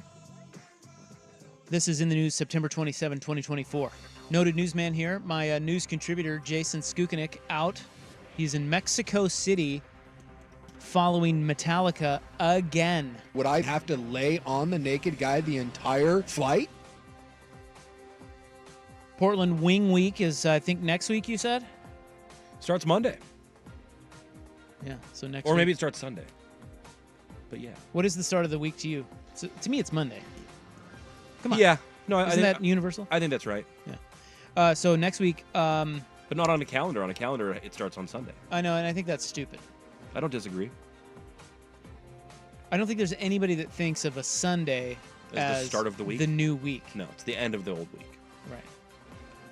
Do you rate Wing Week better or worse than Burger Week? I really like both. I have probably consumed fewer wings during Wing Week. I don't know if it's been as much of a thing or as much of a staple. I don't really get into either one of them, but I'm probably more interested in the Wing Week. Yeah, I think it would be too. But would you participate? Like, would you go somewhere for wings just because it's Wing Week? Yeah, I mean, my wife and I have had some fun with these burger and wing weeks in the past where we'll look at, like, the whole list. That I think it's what's the Portland Mercury puts it out. And they will tell you what each different establishment's specialty one is. And we might circle one or two and try to seek them out. Yeah. Nice. In fact, for Burger Week, there was Nom Nom on the way, but right when I got off the freeway en route to our office here, they had a pho burger that was delicious. Really? Yeah. That doesn't sound delicious. It was really, really good. It was a burger with like grilled veggies, fish sauce, bean sprouts for a little crunch. It was excellent. Power rank Burger Week, Wing Week, Barbecue Week, or Pizza Week? Ooh. Man. Come on, Pizza Week's the best, right? I don't see. I'm not as big on pizza. I mean, I like pizza a lot, but I'll take wings over pizza. I think wings probably my number one, and then I think I'm probably going burgers, and then I think I'm going pizza. Barbecue fourth? Well, Jesus. Barbecue's a giant category. It is. Love barbecue. I'm going pizza one. Where does dumpling week fit in? Nah, get out of here. I love dumpling week. Dumpling, well, that's a whole segment. Why are we over our skis on dumplings? They're delicious little pockets of goodness. I mean, they are, but calm down. Are people up in arms about dumplings? Yeah, I think it's it's kind of a trendy, like, oh, you got to go to the new dumpling spot. Is that a thing now? Calm down. Yes, I do think it is. Okay. I didn't realize Best dumplings ever. I didn't realize dumplings were having a moment. Hey, look, I went. Well, yeah, there's that one in Washington Square. What's that one called that everybody's talking about? Oh, you got to go there, get the dumplings. I don't They know. were good, but I don't know. It's a dumpling. I mean, I must have missed this. I don't know. I'll look it up for you. Other things going on this weekend. We have the Portland Retro Gaming Expo at the Convention Center. What's your favorite retro game? Was there a video game that you played growing up, like with your brother, with your friends? Well, sports games, I mean, like baseballs. I say it all the time. I loved Baseball Stars. Okay. That was a great game because you could trade players and stuff. I was more into the GM aspect. Sure. No, I would do, like Tecmo Bowl. I was a Madden kid. I did Madden, probably Madden 98 was a big one for me. Well, you're young. You're one of the kids. Do you remember Tecmo Bowl, or is that? Yeah, no, I remember Tecmo Bowl because that was regular Nintendo. But around the time that that Tecmo Bowl was a big thing, I was more into Duck Hunt and Mario. Mario Brothers. Yeah. You had the Zelda was always a good one. I didn't like the RPGs. I didn't like. What does that mean? Role-playing game where you're on a quest. That's like the Zelda games. Where, I mean, there are games where you just go level after level and fight people, and there's games like Zelda where you have to go and do stuff. Figure things out. You gotta find riddles and things. Dim Tai Fung, is that what it's called? Oh, I like Din Tai Fung. Is that what it is? There's one in Washington Square, and everybody just is like, "Oh, you gotta go there." I think that's right. I think that's right. And And I don't think that's. I mean, that's like saying you got to go to P.F. Chang's. I mean, that's what I mean. That's what I'm saying. And it's good, but yes, they do a good job. Yeah, but I don't know. You don't have to get out and get Din Tai Fung. That's not a thing you have. It's not unique. I thought the chocolate one was really good. Like the dessert ones were great. Oh, I've never had a dessert. That was my chocolate favorite one. Okay. So yeah, kind of weird. You got all the goofballs at the Portland Retro Gaming Expo at the convention center. We have the Hot Wheels Monster Trucks live glow party at Moda What does that even mean? tomorrow and Sunday. I think it's just monster trucks for kids, right? A glow party though? Is it like are they doing cool neon stuff or something? Yeah, I think that's what they do. The kids love that. You have Zootoberfest, the Oregon Zoo. Oh, I have heard of this. I've heard people think this is pretty cool. People go get absolutely hammered at the zoo. Yeah, you get schnockered, which is the best. I mean, like, that's what the zoo should always be. Kinda. In my opinion. Yeah, they have 50 Pacific Northwest-based cider and beer brands. It's a lot of beers. And it's $60, 21 and over, obviously. And you get 10 tasting tickets and a souvenir mug, and you just go get housed and you know, taunt the polar bears. Yeah, they've got a couple of them. You also have, so that's at the zoo. It's today, tomorrow. Yeah, just today and tomorrow. And then Dogtoberfest is at Lucky Lab, where you bring your dogs and you get drunk. Mm-hmm. And that's always good. And they raise a bunch of money for Dove Lewis. So that one's kind of cool. So that's what you can do this weekend. Nice. Or you can go out to the coast with my wife and I. Is that an invitation to our listeners? And our dog. No, it isn't. Oh. We'll be hiding. Dim Tai Fung P.F. Chang's is one of the worst takes I've ever heard. What? All I'm saying, it is a very popular chain Asian restaurant. Yeah. I didn't say P.F. Chang's is bad. P.F. Chang's is pretty good. Is a good chain restaurant, Yes. but you're not going to win me over on like 100%. Like, yeah. I knew where you were going, and I'm with you. Screw that guy.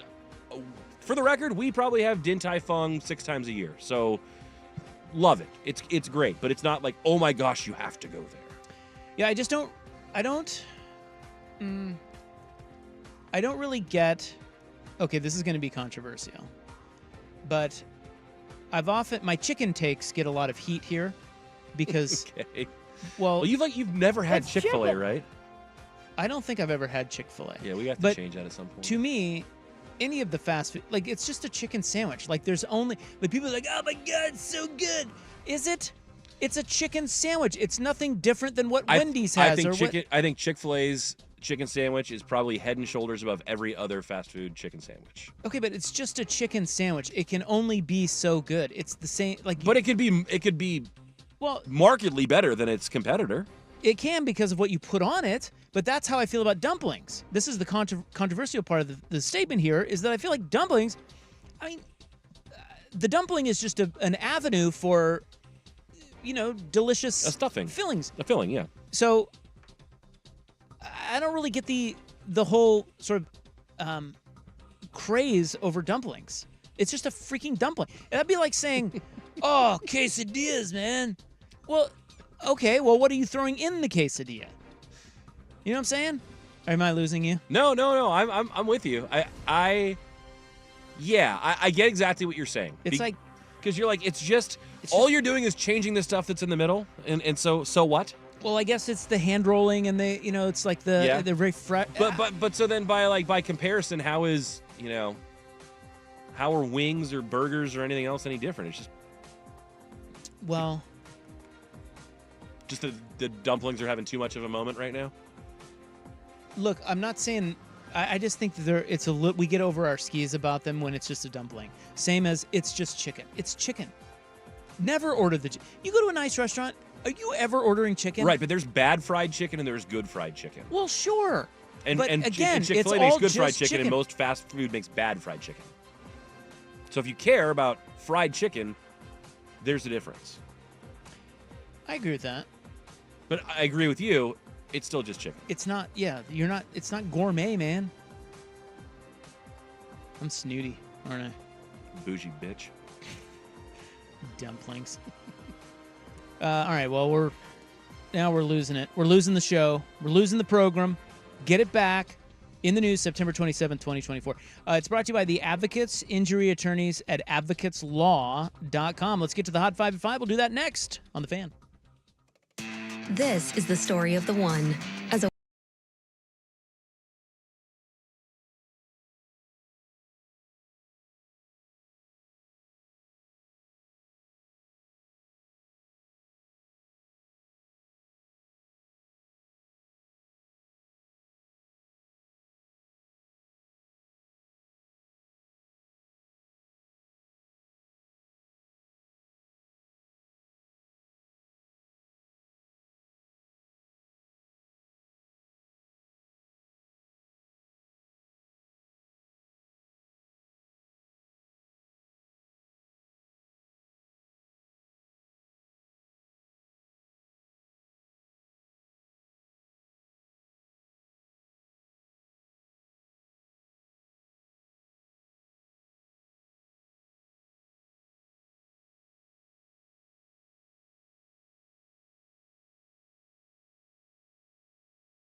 hot today. And on air.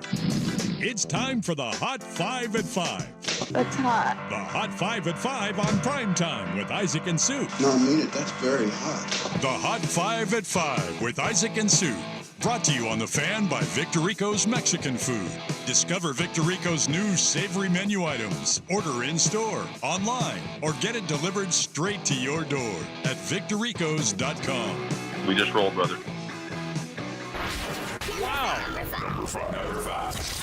Number 5. Well, in my quest to always corkscrew golf into the show when Sook's not here. President's Cup, baby. Yeah, the President's Cup. Now, if you don't know, the President's Cup is like the Ryder Cup, only non-Europe. Yeah, so it's like U.S. versus the world instead of Yeah. U.S. versus Well, just Europe. it's U.S. versus the world, but Sans Europe. no Europe. Yeah. So it's guys from Australia, South Africa, Asia. Asia. So U.S., we swept the president. We dominate the President's Cup. We okay? were minus 250 favorites to win the event. Yeah, we swept day one. We won all 5 matches. They're playing in Montreal. We won all 5 matches yesterday, but they got housed today. The international team won all 5 today. It is tied 5-5, and the U.S. led for 1 hole. The U.S. was minus 1,800 to win the event this morning. I wonder what they are now. We got to look it up. First time in history we've had multiple shutout rounds. And by the way, Xander Schauffele, who has just been killing, he's just killing it. And of course, Scheffler and everybody. Schauffele, Number 4. I think he was with Finau again today. They lost 7-6. Nasty. That's a lot. Portland legend Christine Sinclair is retiring. The Canadian is the leading goal scorer in international soccer history, that is men or women. Her final game will be November 1st here against Angel City FC. She was, of course, from just outside of Vancouver, BC, but she went to UP, won 2 titles, and she is the only remaining original Thorns player.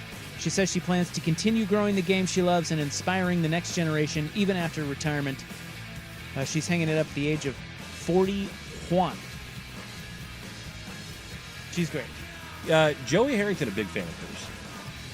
Oh, yeah? He talked about that when he bought his minority stake in the Thorns. Yeah, she's awesome. And will be missed. I wonder if she'll still live here. I don't know. Number 3. Cowboys coach Mike McCarthy says both injuries to DeMarcus Lawrence and Micah Parsons are worse than they anticipated. D-Law with a foot injury, Parsons an ankle. Both are getting second opinions. The Niners list Deebo Samuel questionable, but Brock Purdy and George Kittle are going to play. The Chargers are going with questionable on quarterback Justin Herbert as they take on the 3-0 Chiefs.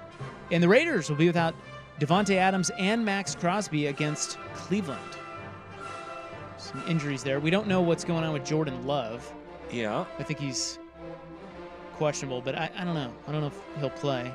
Yeah, I mean, him and Herbert both being up in the air is pretty big for this coming Sunday. Yeah, but, the Chargers are heading in to a bye week after this. Yeah, true. You might want to just rest him. Those Yeah, high you are ankles 2-1. Those things can linger. And you'll get the Chiefs again down the road. If it's not the Chiefs, let's say they're playing the Raiders. Sit him down? I think you might. I think you might. But you know Harbaugh's not just going to sit him down if he can go. I know. Well, the MAC is out here catching strays. The Mountain West is looking to add 2 schools from the Mid-Athletic Conference. Is that what it is? Mid-America Conference. MAC. For football only, they want to add Toledo and Northern Illinois. You might ask why. Well, those 2 schools have combined for 7 of the last 13 MAC titles. Reports are a 3rd team they're looking at for all sports is Texas State. We don't have any word on what the Pac-12 is going to do for that 8th team. They still need 1 more to get to the required number. Rumors of interest perhaps in Sacramento State, which is... Ew. Is that interesting to you? No, not really. Is but that like a dumpling from Din Tai Fung? But Sacramento State's credit, they're trying to build up their program. I think they're getting a new stadium too. Like they're a football program that's investing at least. I don't know. I mean, listen, it's not what you want, no, but anything to get to 8, right? Bishop Sycamore, baby. I'm telling you. Not a real school still, I think.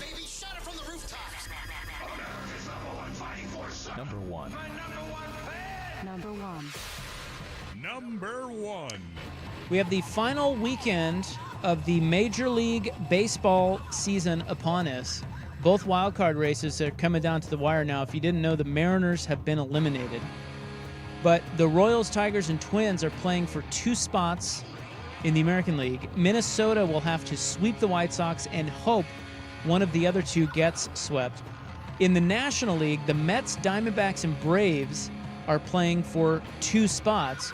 They are separated by just 1 game. Atlanta is hosting Kansas City, and right now they are scoreless in the 4th. Arizona hosts San Diego later, and a huge makeup doubleheader between the Braves and Mets Monday could decide all of it. The Mets are in Milwaukee. They are currently scoreless against the Brewers. So there you have it. That's your Hot 5 at 5. It's brought to you by Victor Rico's Mexican Food. Discover Victor Rico's new savory menu items. Order in-store, online, or delivered straight to your door at victorricos.com. All right, we will get to a little weekend sports action. That's really generic, but we're going to talk about sports and stuff next. No way. Yeah, and then because I got some stuff jotted down here that we haven't hit yet, and then we're going to get to Joey Harrington. We'll tee up for Ducks UCLA coming up. It is Isaac and Suk. He's in Mexico doing God knows what. Do you think he comes back? Do you think we get him, or is this it? This time I think so. I think he'll. I mean, listen. He's always said if he doesn't come back, there's not going to be any pomp and circumstance. There's not going to be some great grand farewell. Yeah, It's just he's gone. He's gone. But This could be it. I didn't get the sense that this is that time. 4 days in Mexico City. Yeah, I don't know. Guess it depends if he makes best friends with Metallica or not. Yeah, cross your fingers. All right, we'll be right back on the Fan. Seahawks.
Brought to you by the Odyssey app. On 1080 The Fan. All right, generic sports seggy, and then Joey Harrington, and then the club, and then we're out of here. So there's a couple things we got to follow up on. One, you were talking about the President's Cup real quick.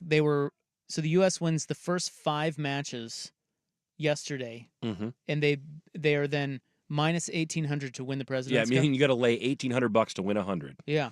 Today, after losing 5 matches, they are minus 220. Yes. So, I don't know. I think they still win, but today was shocking. They got their ass kicked. So it's like on the other team, it's like Hideki Matsuyama, Tom Kim's over there, Adam Scott, guys like that. Cowboys schedule, I told you, the Cowboys, they've got a couple of injuries, and their schedule moving forward is brutal. They needed that win last night. So they're now 2-2, which isn't great, but they've righted the ship. But they are now at Pittsburgh. They host Detroit. Then they get a bye. At San Francisco. At Atlanta. Versus Philly and versus Houston. That's their next 6. And that is tough. That's really rough. And they're just not playing that well. And now they're getting dinged. I don't know what to make of them. I just think they're poorly ran, and it shows, and they've got good players, but I don't know. And their coach is okay, but he's not fine. Great. Cowboys are weird. If you're a Cowboy fan, you got to be pulling your hair out. I don't know what to think of that team. But they're good enough that they give you hope. So I was looking at Ohio State's schedule. So they're playing Michigan State this week, and then Oregon plays Michigan State next week. So that'll be a nice little measuring stick. Yeah, exactly. And then I was wondering what Ohio State's other game was before they meet at Autzen on the 12th, and that one is a home game against Iowa, which is interesting because they're pretty good. Their offense is better. I'm not saying Ohio State's going to lose, but that's certainly a tougher game than like Oregon playing UCLA this week. So Ohio State will play at Michigan State tomorrow, and then they host Iowa, and then they're at Oregon. Now, interestingly enough, their next game after that is a home game against Nebraska, which it's like whatever, but the game after that is at Penn State. So, dare I say, trap game, Nebraska, my Cornhuskers, your beloved Matt Rule, in Columbus, will knock off Ohio State. Dare I say that? You can say that. I may not buy that, but so it's sandwiched in between road games at Oregon and at Penn State. They could totally overlook Nebraska and lose. I don't know. It's possible. I don't know. But so what I was thinking was, so you said the look-ahead line, Oregon, Ohio State, and we're going to talk to Joey about this too, but Ohio State's favored by 1.5 over Oregon for October 12th at Autzen. I would lean, from what I've seen so far, Ohio State here, but Ohio State hadn't played anybody. So we're going to know a lot more in the next couple of weeks.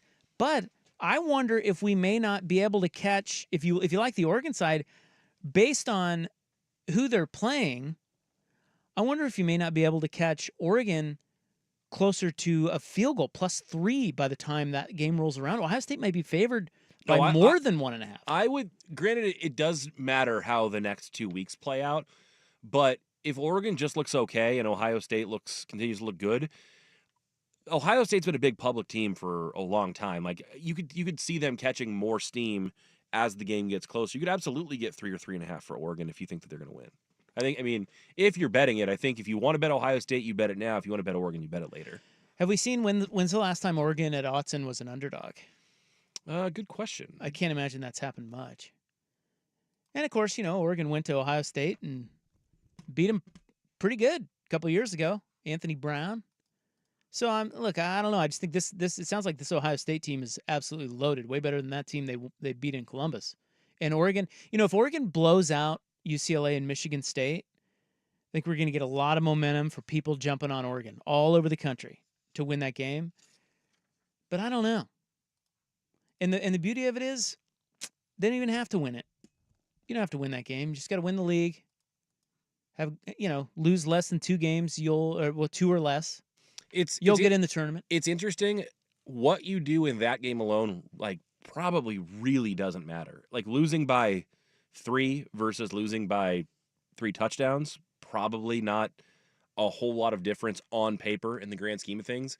But something about the way that Oregon's program has been built this year, going into the Big Ten, everyone's saying they've got the roster to play with the big boys now. If you fall flat at home and you get tattooed by 3 touchdowns, 4 touchdowns, even though it doesn't mean as much for the playoff, I still think that's a blow to you and what you've been building. Well, if Oregon doesn't beat Ohio State, they only have 2 more opportunities to beat a ranked team. Let's say Oregon loses to Ohio State and Michigan because that game's in the Big House. Mm-hmm. You run the table the rest of the way. The only ranked win they would have is Illinois. That would be it.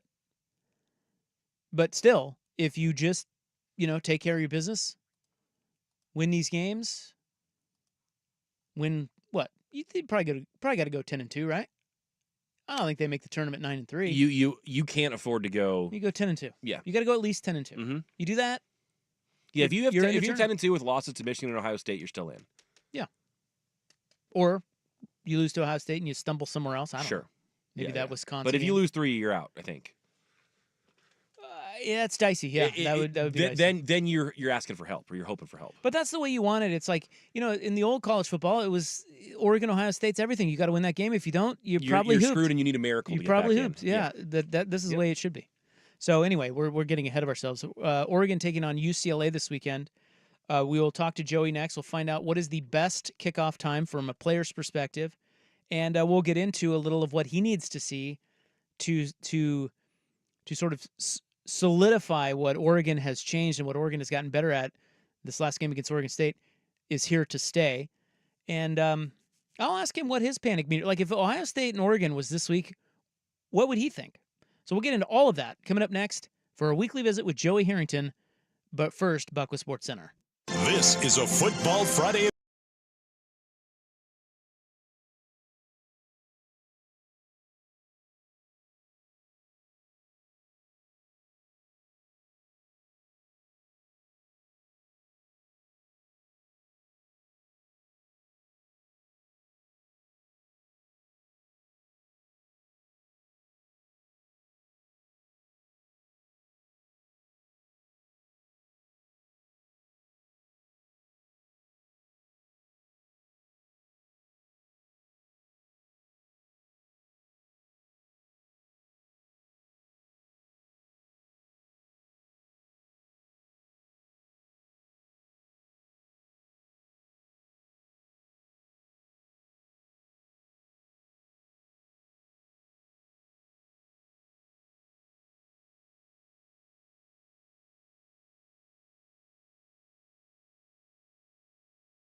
yes-ish, but no-ish. Somebody asked me today, like, are you looking forward to this 8 o'clock, Oregon game? I was like, actually, I kind of am. 'Cause I was sitting there last week, and like all the games, everything has kind of moved to prime time, right? Because, more than half the majority of the West Coast teams have left the West Coast conferences.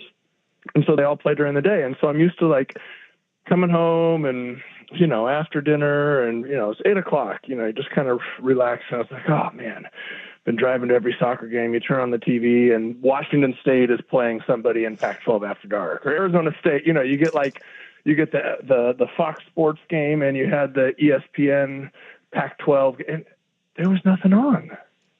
Like, I was sitting there, I was like, what the hell am I going to watch? BYU? Like, I don't want to watch BYU.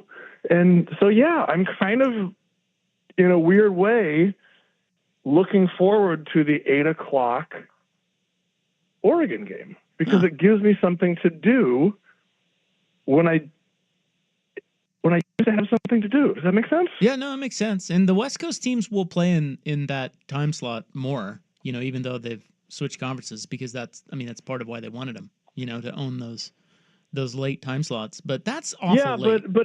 But it hasn't been, I don't know, maybe it just hasn't happened like that so far. Cal was playing Florida State earlier in the day. USC was playing Michigan earlier in the day. Like, all those games, and then, Washington played Washington State earlier in the day. Like, though the Oregon played Oregon State earlier. Like, those games have not been in the late time slot for this season yet. Instead, you get the I'm going to say the also-ran, but you get the Mountain West teams, you get the BYU, and it's like, I don't really care about that. Yeah, I think that maybe when we get into conference play now, we'll get more of that, particularly in the Big 12, Arizona schools, Utah, although they're not exactly West Coast, but you know what I mean. Maybe. But a Utah, who's the furthest west? Utah, Colorado in a 7:30 time slot. I'd like that. Yeah. I'd like that. Well, 8 o'clock's late. Power rank the game times from a player perspective. When's the best time to play?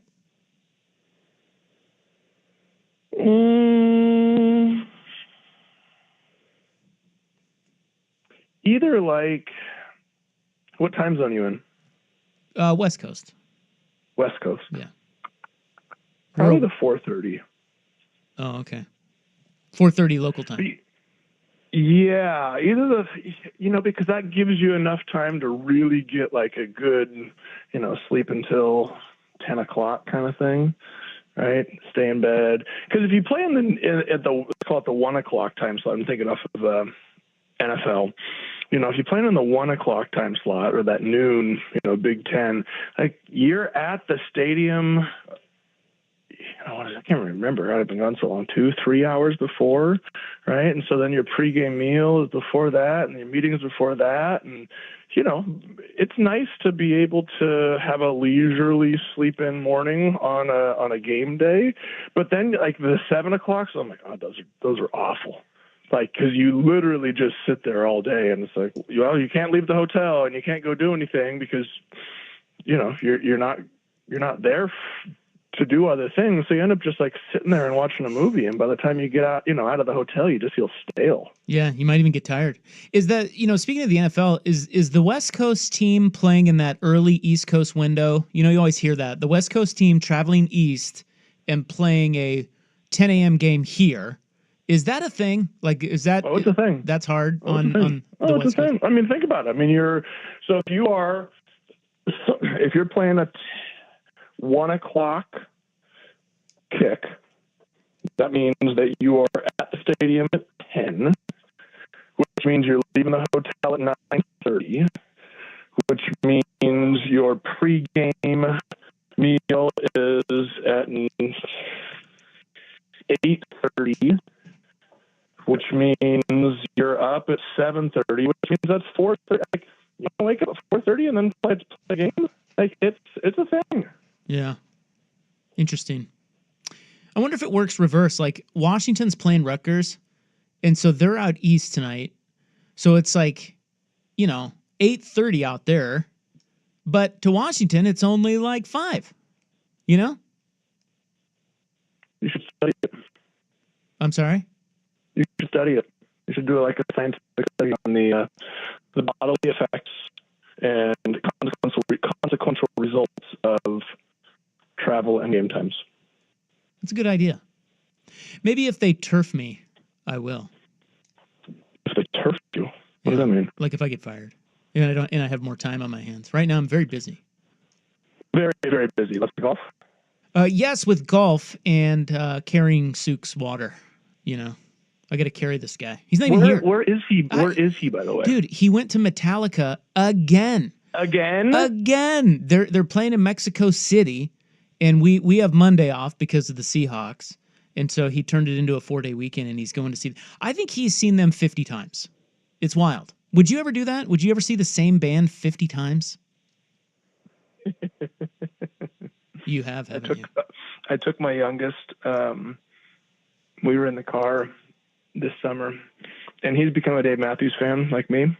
And he said, Dad, do you think we could ever go to a Dave Matthews concert? I was like, could we ever? So I went to concert. It's only 25. I haven't hit 50 yet. Okay. But my 25th concert for Dave was his first in Bend this summer. That's awesome. And I did know that about Dave Matthews. You've been to a lot of those. Now explain the phenomenon of seeing the same band that many times. Like what is that? Every show's different.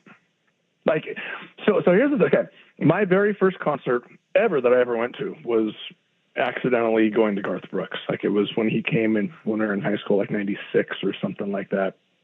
And I wasn't a country fan, but I was with some buddies who, long story short, some lady threw tickets into our car as we were driving by, and I was like, hey, I got free tickets.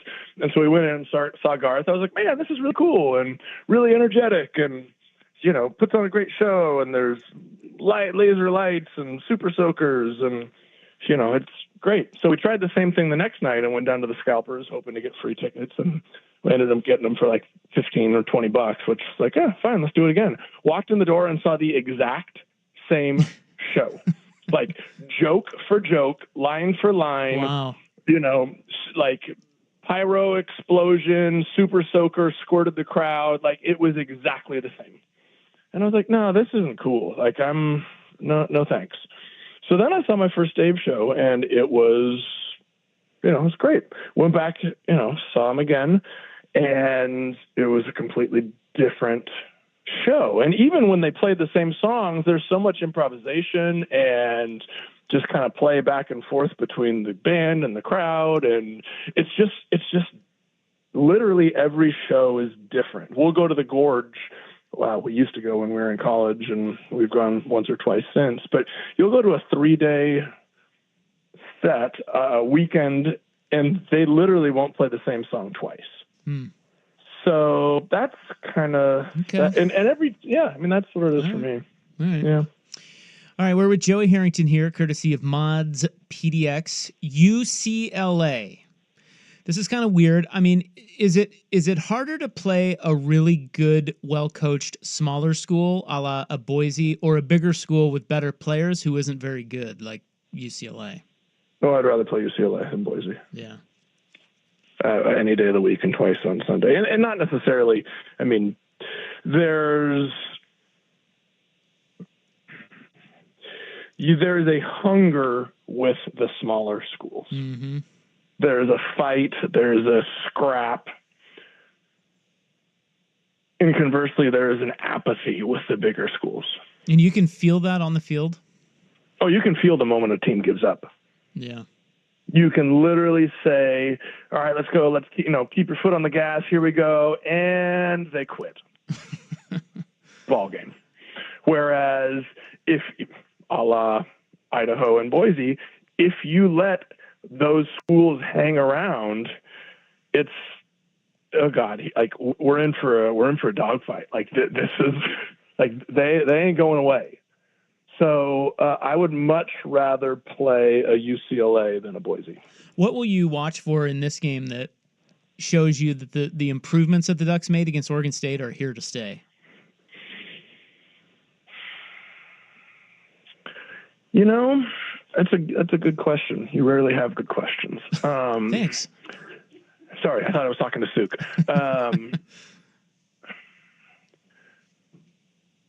I'm not sure, and here's why. Because I'm still not convinced, or I should say, I haven't seen evidence that last week's, and I'll say, not obviously they were off, but the last game against Oregon State, that the improvements in protection, I'm not convinced that those were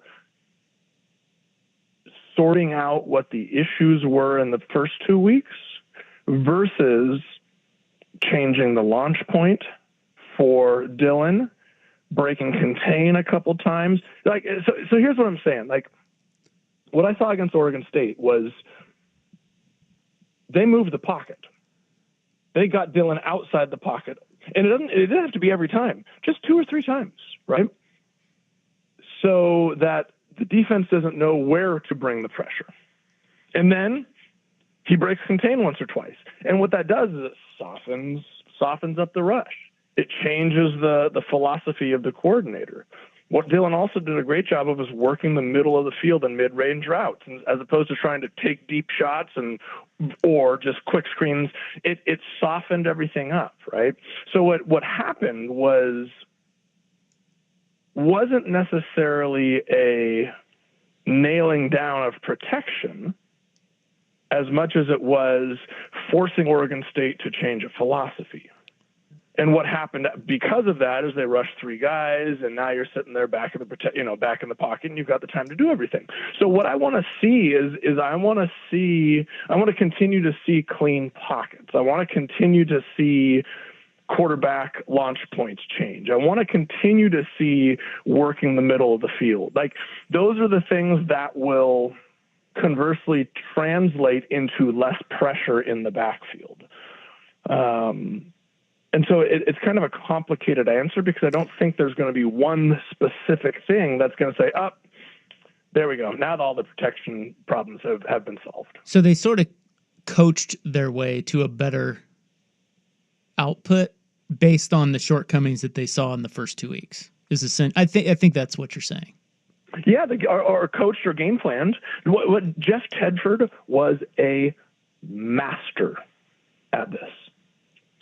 There is literally, in 20 years of football, there is no other coach, and I'm hesitating as I'm, quickly kind of scanning through. Jason Garrett maybe, but not the same style. Tedford would find a weakness and then exploit that weakness and build our game plan around that. And also at the same time, be realistic enough to know what our weaknesses are. Maybe we had a true freshman starting at right guard. Okay, how are we going to protect him? Well, we're going to do that by moving the pocket this direction into what is a weakness of our opponent's defense, right? So it was never the same week to week. It wasn't just like, here's our plays and we're going to run them.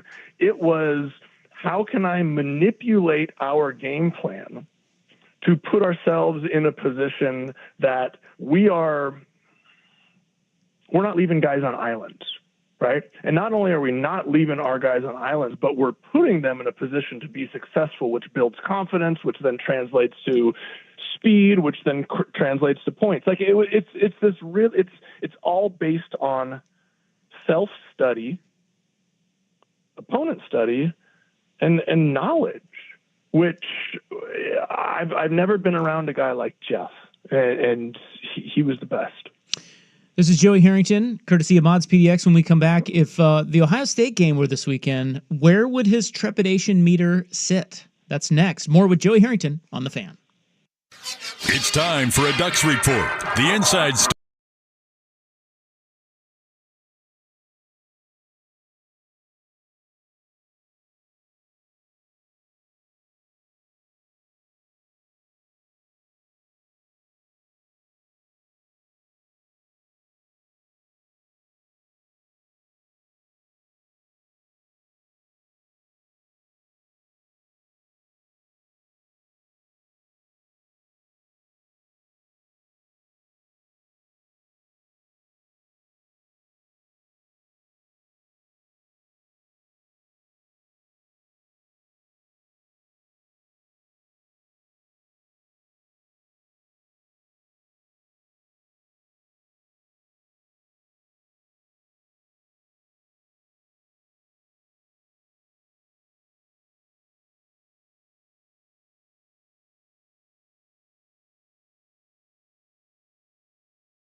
Jeff Tedford before we took a break there, but I feel like, I mean, that's all good coaches, isn't it?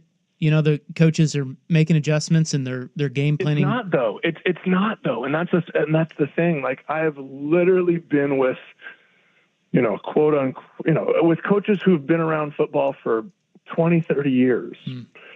I was sitting in the offensive game plan, install, and they're installing the same plays that we ran last week. The same plays, except instead of running it out of this formation, we're going to run out of this formation. And I asked him, I said, well, why? What's the reason for the change? And their answer was, well, to give them a different look. Well, why do we need to give them a different look? Well, just so they don't see the same thing. Well, no. Like, there has to be a reason that you've seen from them why this would be advantageous for us. And that's the difference between the coaches that kind of hang around and the coaches that are truly exceptional. Anybody can take our play was 2 jet flanker drive. That was the one, it just sticks in my head. And, the first week we ran it out of a 2x2, or the first week we ran it out of a 3x1 with a motion coming across into a 2x2. And the second week we ran it just out of a straight 2x2 formation. And that's why I asked the question, because when you motion, what you're trying to do is you're trying to get a defense to show what they're in, right? I motion a guy from one side of the field to the other. What am I looking at? I'm looking to see who runs with him. Does the nickel run all the way across the field? Bam, man coverage. Does the linebacker squeeze in, and do they bump out on the weak side to then widen? Bam, zone. If it's zone, where do my eyes go? My eyes go to the safety. How many you got back there? Is it 2? Is it a single high? Right? Like those are the things that the great coaches study, as opposed to just, well, you know what, I'm checking a box. Here we go. Why? Well, because we don't want to give them the same look twice. Well, give me a reason for that. Right? That's the difference between the good and the great. And it sounds like you're saying Oregon did more of that against Oregon State. Absolutely, they did. Yeah, absolutely. I think they recognized what it was where they came up short in the first couple weeks, right? And they adjusted. Yep. So, okay, so that's interesting. Sort of observation for these next 2 games, because you kind of ramp up here. You're into Big Ten play, but these next 2 opponents you should be far more talented than. But then there's Ohio State. Can you do that against Ohio State? Or if that game were this weekend, like where would your trepidation meter sit? Because that's a different animal. You have to do that against Ohio State. Okay, so more of that against Ohio State. That's how you beat point. Ohio State. Yeah. Exactly. That is what you have to do against Ohio State, or else they will beat you. That's the difference. Where would my trepidation meter be right now if they played this week? I don't think I'd feel good about it. 7? Yeah. But I'm using 5 as just, hey, it's a 50-50 toss-up. Okay. Right? It wouldn't be an 8 or a 9. I mean, let's, come on. But they also they showed me enough in last game to say, okay, cool. They're moving the right direction. They haven't done, had they done that every single week, I'd say, hey, we're at a 5, 50-50. Ohio State's good, we're good. I think right now, if they played tomorrow, I'd be at a 6 or 7. That's not to say if they play UCLA and Michigan State the same way they played Oregon State, then we'll be back to a 5 again. Yeah, point being, it's probably good this game's 3 weeks away still, I mean, based on what we've seen so far. Yeah, no, I would agree. And I don't think the schedule could have played out any better in terms of having 2 conference games that allow you a little bit of leeway, right?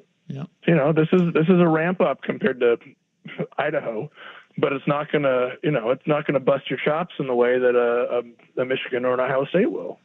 Exactly. All right, I've got one NFL question. Do you have time? I always have time for you. I'm actually kind of disappointed, or I should say more surprised, that we didn't go into the investment in sports conversation. Oh, okay. Well, but we can't. Yeah, we can't now. Can't now. But I do. I mean, we're going to circle back. Believe me, I don't forget. I have a notepad here. I'm going to put it in there. It's already in there, and we're going to discuss that. But, that's a bigger conversation. And by the way, since we last talked about that, or tried to talk about that, until you stiff-armed me like a Heisman Trophy candidate, the Portland Diamond Project is close to buying some land down at Zadell Yards. Did you see that? So that's the plot immediately adjacent to the bottom of the tram, correct? Yes. Yeah, right there by the Ross Island Bridge. Right in between. I was literally driving between Ross Island and Tillicum. Yep. Is there enough space to build a stadium there? Yeah, there is. It's 33 acres. We've gone through it this week, but it's 33 acres there, and it does look really small. I hear you. When you drive by there, you're like, there's no way they could fit a ballpark in there, but it's actually... That's exactly what I said. I drove by it the other day. I was like, man, that spot? It's 33 acres, and there are current Major League ballparks built on 10 acres. Isn't that wild? Are you serious? Yeah. Oregon Live... I mean, that could be an incredible place. Yes. I mean, really, it's perfect. The river adjacent, 2 bridges flanking the stadium, it could be like an iconic ballpark.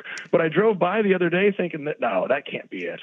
No, that's it. And it's and they're talking about some infrastructure on the east side of the river by OMZ, and then some parking garages and stuff over there, and then people can walk across the Tillicum. I mean, the Tillicum is one of one. There's no other bridge like that.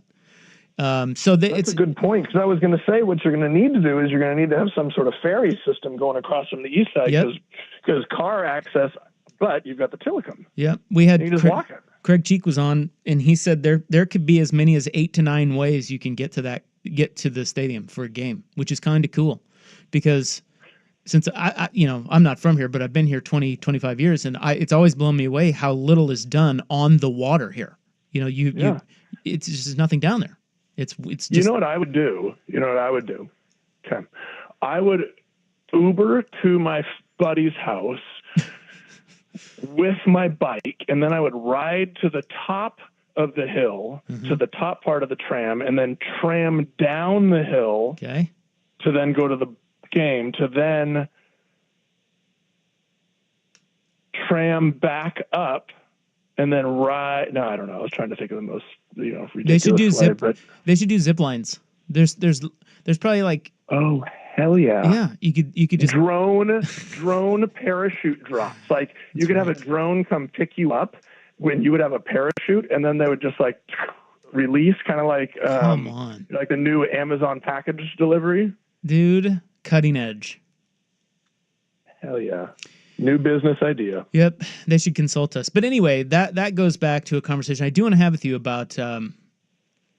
We were talking about just the big money in Portland and the entrepreneurship and lack thereof. But that's going to have to wait. And so is my NFL question now. Thanks a lot. Get ready, quick, go. NFL question, go. Okay. Rookie quarterback play. Bo Nix, Caleb Williams, Jaden Daniels. What are signs that a guy has something despite looking pretty ugly early?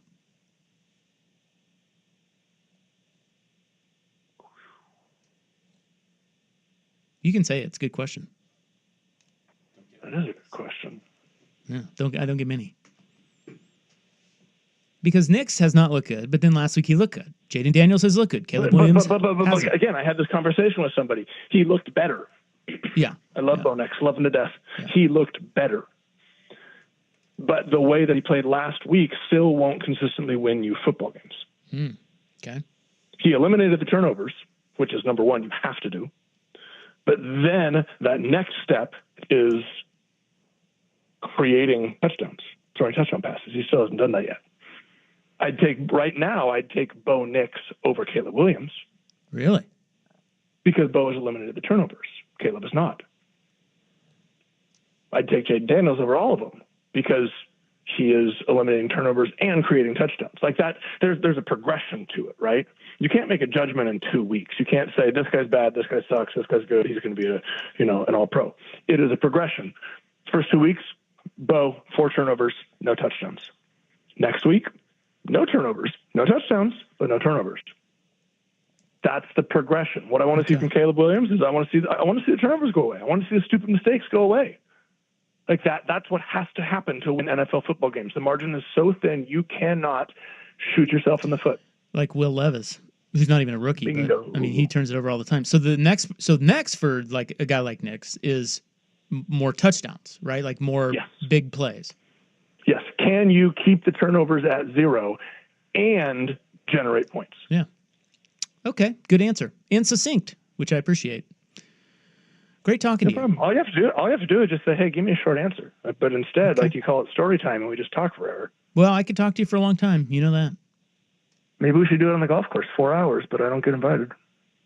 You might soon, if you're lucky. I won't hold my breath. Don't. I might quit golf. Playing terrible. All right. Have a good weekend. You too, buddy. All right. That's Joey Harrington, courtesy of Mods PDX. The future of building is here. Boy, do we have a song for you. Club is next on The Fan. Hey, it's Souk. Vulcan Design and Construction helped me turn my backyard into a true outdoor living space. Now the area I used a few times a year is my favorite place to hang out year-round. To check out their award-winning designs for yourself or to book your free consultation, go to vulcandc.com. The threat of wildfire poses a growing risk to Oregonians, and recent wildfires have provided some important lessons. You can prepare now by taking 3 important steps. Step 1. Contact your insurance company to make sure you have the right amounts and types of coverage. Step 2.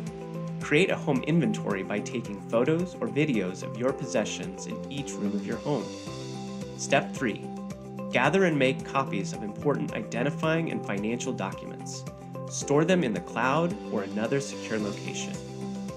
These 3 actions can help you and your community be more resilient in the face of wildfire. Be wildfire ready by being insurance ready. Visit dfr.oregon.gov/prepare now to learn how. This message brought to you by the Oregon Division of Financial Regulation, the Oregon Association of Broadcasters, and this station. I'm Tiffany, founder of Harlem Pilates. When I couldn't find Pilates in my neighborhood, I started a studio from my studio apartment. Chase Inc. helped me grow from 1 Pilates studio to 3. Because when you start small, you're going to need some big help. With the Chase Inc. Business Cash Card, you can earn up to 5% cash back on business essentials, so your business can go from here to possible. Chase for business. Make more with yours. Real business owner compensated for their participation. Cards issued by J.P. Morgan Chase Bank, N.A. member FDIC, subject to credit approval. Terms apply. It's Football Friday on The Fan. Brought to you by the Odyssey app. KFXX KWJJ HD2 Portland. An Odyssey sports station. Now, from the Fan Sports Desk, a Sports Center update on 1080 The Fan. Ryan Buckley with the Sports Center update. First on The Fan. Some good action in college football tonight. Number 7 Miami hosting Virginia Tech, and despite having a 14-7 lead, the Hokies are now on top of the Hurricanes 21-14. Virginia Tech with the ball about 2 minutes left before the half. Meanwhile, Washington making its Big Ten debut this evening in Piscataway.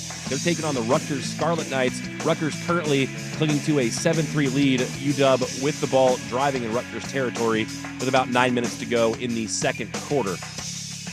Meanwhile, we also have the Ducks playing this weekend. Number 8, Oregon in Pasadena, taking on UCLA at the Rose Bowl. They get the 8 p.m. kickoff tomorrow night. Ducks game day on the Fan will start at 4 o'clock. Oregon is favored by 25.5. The Beavers are off this weekend.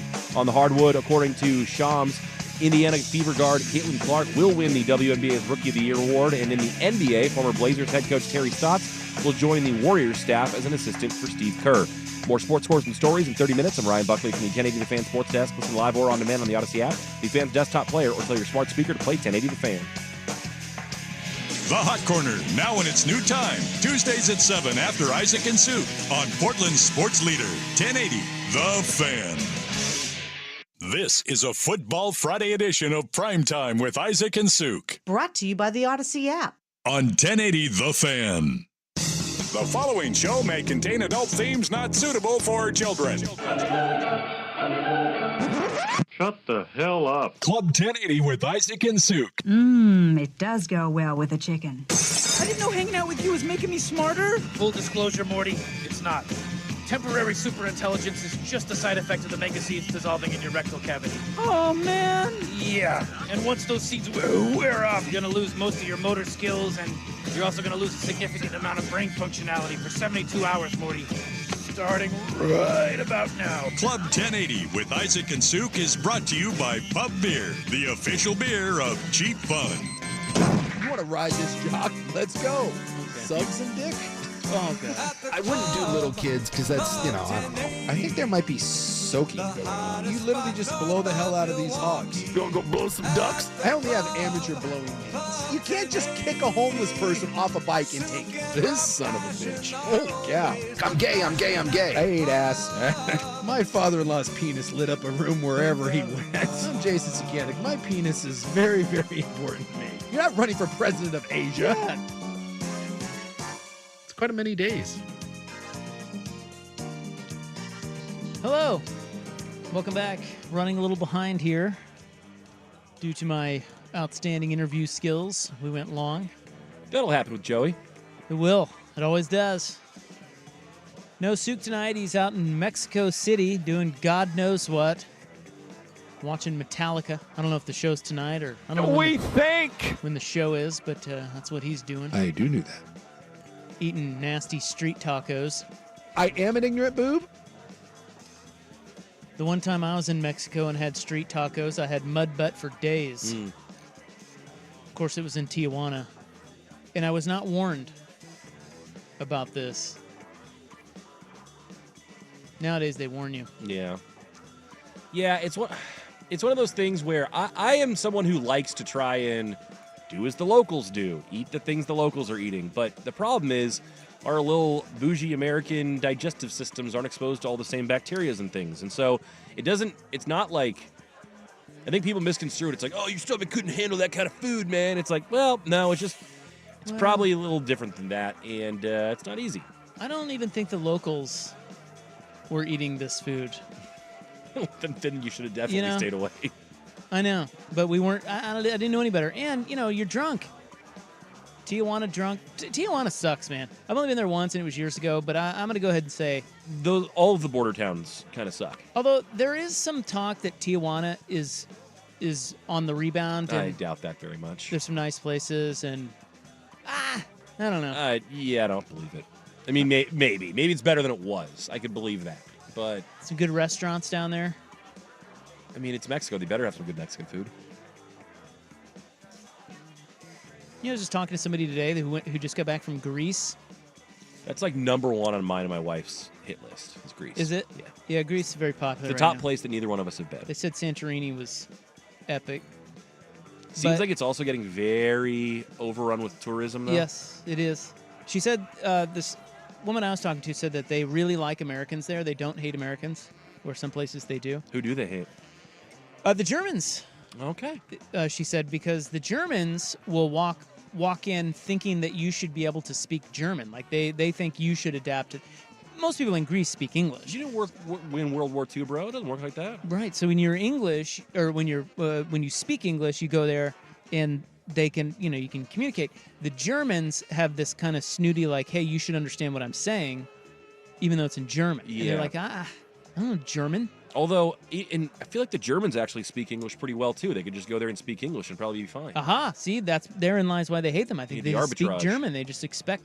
So anyway, she was saying that, so I said, how was the food in Greece? She said, freaking wonderful.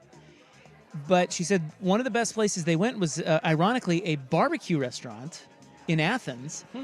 It was a Greek woman who came to the U.S. and spent 6 months touring the U.S. and she's a chef, and she was tasting and trying different barbecue and getting like U.S. Yes. flavor profile concepts. Yeah, and stuff. And barbecue. she went back home to Athens and she opened a barbecue joint. That is rad. It is rad, and that's like, I don't know.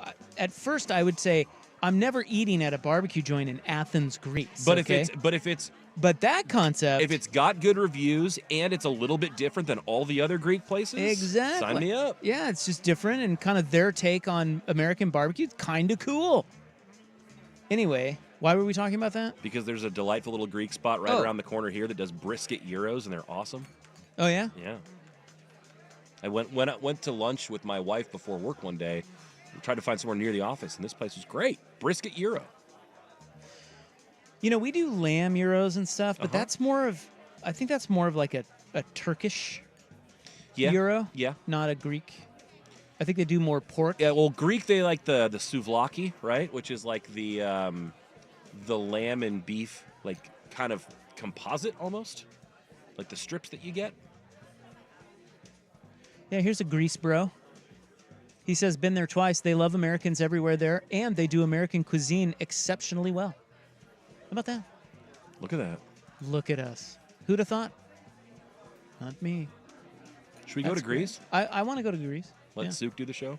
I thought the Italians, you know, Italy was great, but the Italians were kind of indifferent about Americans and tourists. They just don't, they're like, whatever. So I only went to Venice and Rome, and they were just all about the business, really. Yeah, they were nice enough, but they weren't like fall all over themselves, like let me accommodate you. And they also weren't like turn their noses up. They're like, you're here to pay for something? Cool, I got it. I think they like Americans in Greece, she said, because we tip a lot, even though that's not a European custom. If they don't, they get paid well enough. They don't tip much, but we do. And so Americans are very generous. And so because of that, we are winning. We are buying their love all across the world with our riches and our guns. It's good to have some Buckley moral credibility, except for the guns part. We have a song we have to play for you. Yeah. This is a great song, and it's an I'm warning you now. It's an earworm. You'll be singing it for a while. I was singing it after I downloaded it. Oh yeah, So it's great. Stupid. It is stupid and great. This is like the best and worst of the internet. This is the this is the best. Come on, this is the I shouldn't best. say the worst. Definitely not the worst. This is the best of the internet where I would never do something like this, but someone who is creative enough, who has too much time on their hands, put something like this together, and it's awesome. You're going to hear it next on The Fan. Oregon gets the win.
We've had a lot of fun with They're Eating the Dogs. They're eating the dogs. They're eating the cats. They're eating the pets. I saw it on TV. We've had a lot of fun with that. And for the record, we've had a little bit of feedback on this too. People think that this is politically slanted.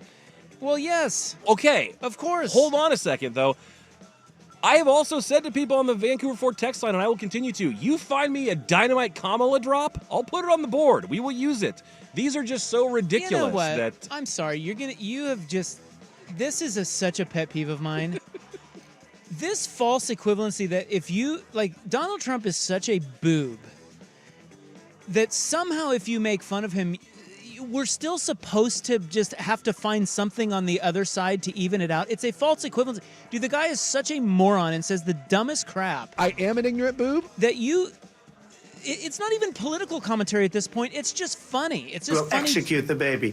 Like that. Like, come on, dude. That was in a freaking presidential debate. Yeah, where he was talking about how there are some states that after the baby is born, they'll abort it, which is not something that happens anymore. You MFers, get over people making fun of Donald Trump. The guy deserves everything that comes at him. He's an idiot, a complete moron. They're eating the cats. And yes, I'm biased. You do it anymore, you're going to have problems.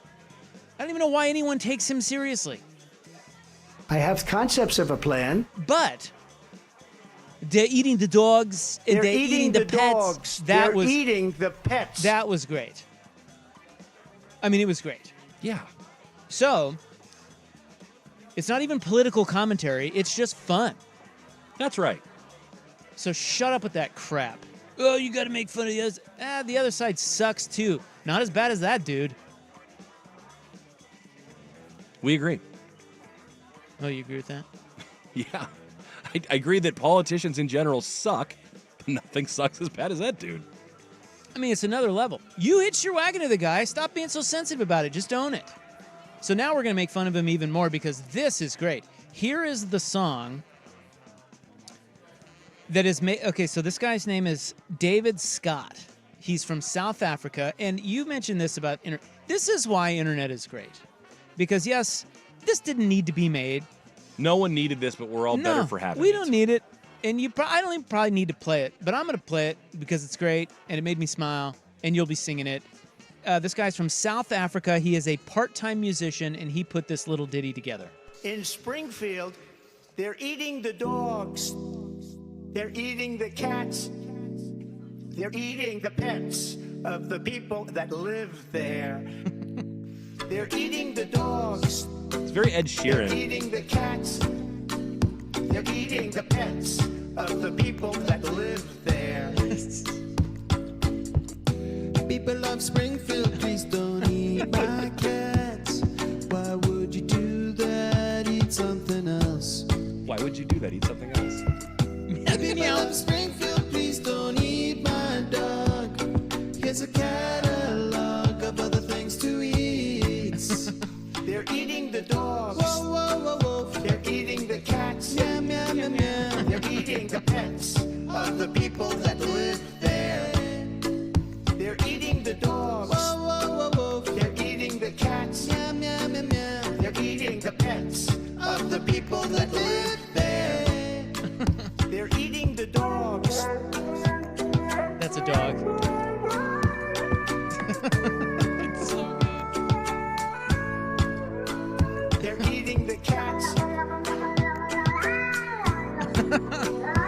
That's a cat.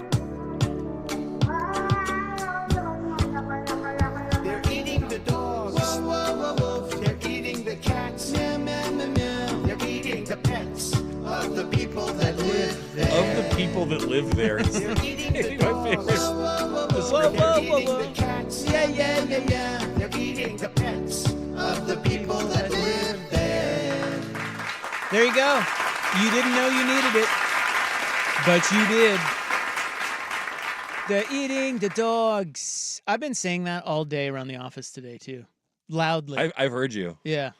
Sharing it with others, whoever's around to hear. Yeah, I just like to see people's reactions. They're eating the dogs.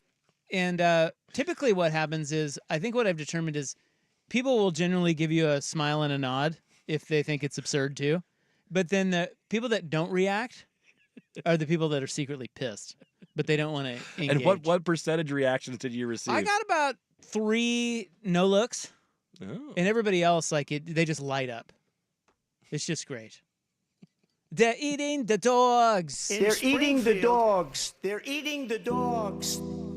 They're eating the cats.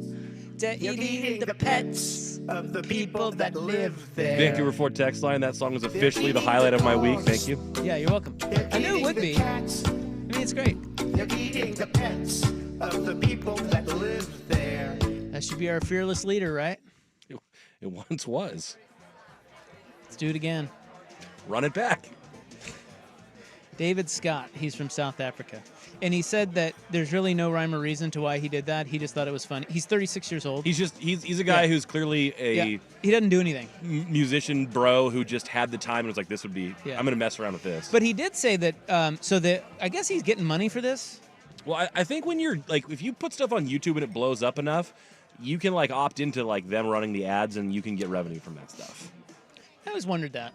Like, if you get something that, like, That's why some of these streamers make so much money, because enough people watch them that they can command ad revenue during their stream. Well, I know, but where do you get that? Like, how does that happen?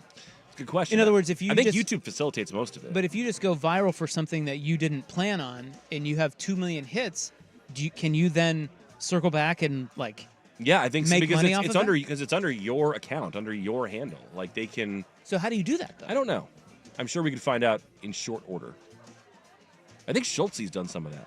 Oh yeah? Yeah, not He's with like gone making viral? music. No, I think he's like done like YouTube, like sports stuff where you can generate revenue if you do it the right way. Vancouver Fort text line, much like the conversation you had earlier about the dim sum restaurant, I think there are better places to eat cats and dogs than Springfield. That's right. I mean, probably. Why Springfield? They're eating the cats. He said he's raised over $20,000, and all the money is going to help pets and stray cats and dogs in Springfield. That's nice. Which is kind of cool. So, Save them from being eaten by the Haitians? yeah. It's good times. What a world we live in. What a world. What a world. Understatement of the decade. All right, coming up next, I want to talk about the Menendez brothers. There's a new, what do you call them? Docudramas, it's like the OJ one, where actors play the. Where they're basically reenact. trying to. It's a full blown dramatic reenactment of the thing. And I got to be honest with you, I don't know how many of you have seen it. I can't tell whether it's good or not, but I enjoy it. Okay. I've felt that way about some of the other ones. Like I felt that way about the OJ one. I thought that one was good. There are times though where I'm like, this is. I mean, Little cheesy, over the top. Some of the David Schwimmer stuff in there was a little bit cheesy, where he was like the older Kardashian dude. But like, I think when the story is compelling enough, you will end up overlooking some of the other elements. And it's a very compelling story. Absolutely, So which is why this is working. We'll get to that next on The Fan. This is a Football Friday edition of Primetime with Isaac and Suk. Brought to you by the Odyssey app. Now, from the Fan Sports Desk, a Sports Center update.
why I haven't started it yet. 9 seems like an awful lot.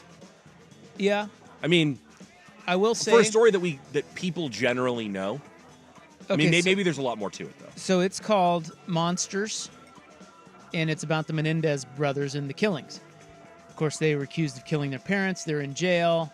Well, not accused. They did. They said they did. I think a lot of the younger generation isn't aware of this whole thing. I think you're right. And honestly, the Menendez story, I remember it, but I don't. It wasn't like the OJ story for me. It was like, of course they killed their parents, whatever. But boy, when you see them lay it out the way they do in this docuseries, it makes you think. Like, it's a really. I don't know if this is good or bad. I don't know what to think of the series, because it's kind of over the top and it's very intense, and there is some very, very heavy stuff about sexual abuse. Like, there's a lot in there that's kind of hard to watch. Well, and that's essentially why they said they did it, right? It was because of the abuse they received from their father. Was it their father? Right? It was their dad, yeah. But it makes you think of a very interesting question, and one that I don't remember really being asked at the time, but because I think I just was one of those people that wrote them off as sociopaths who killed their parents. It didn't matter what happened to them. Yes, maybe they were abused, but you can't, you just can't, like, you're going to jail. You killed your parent. Well, it kind of raises the question of, are killers like this born or bred?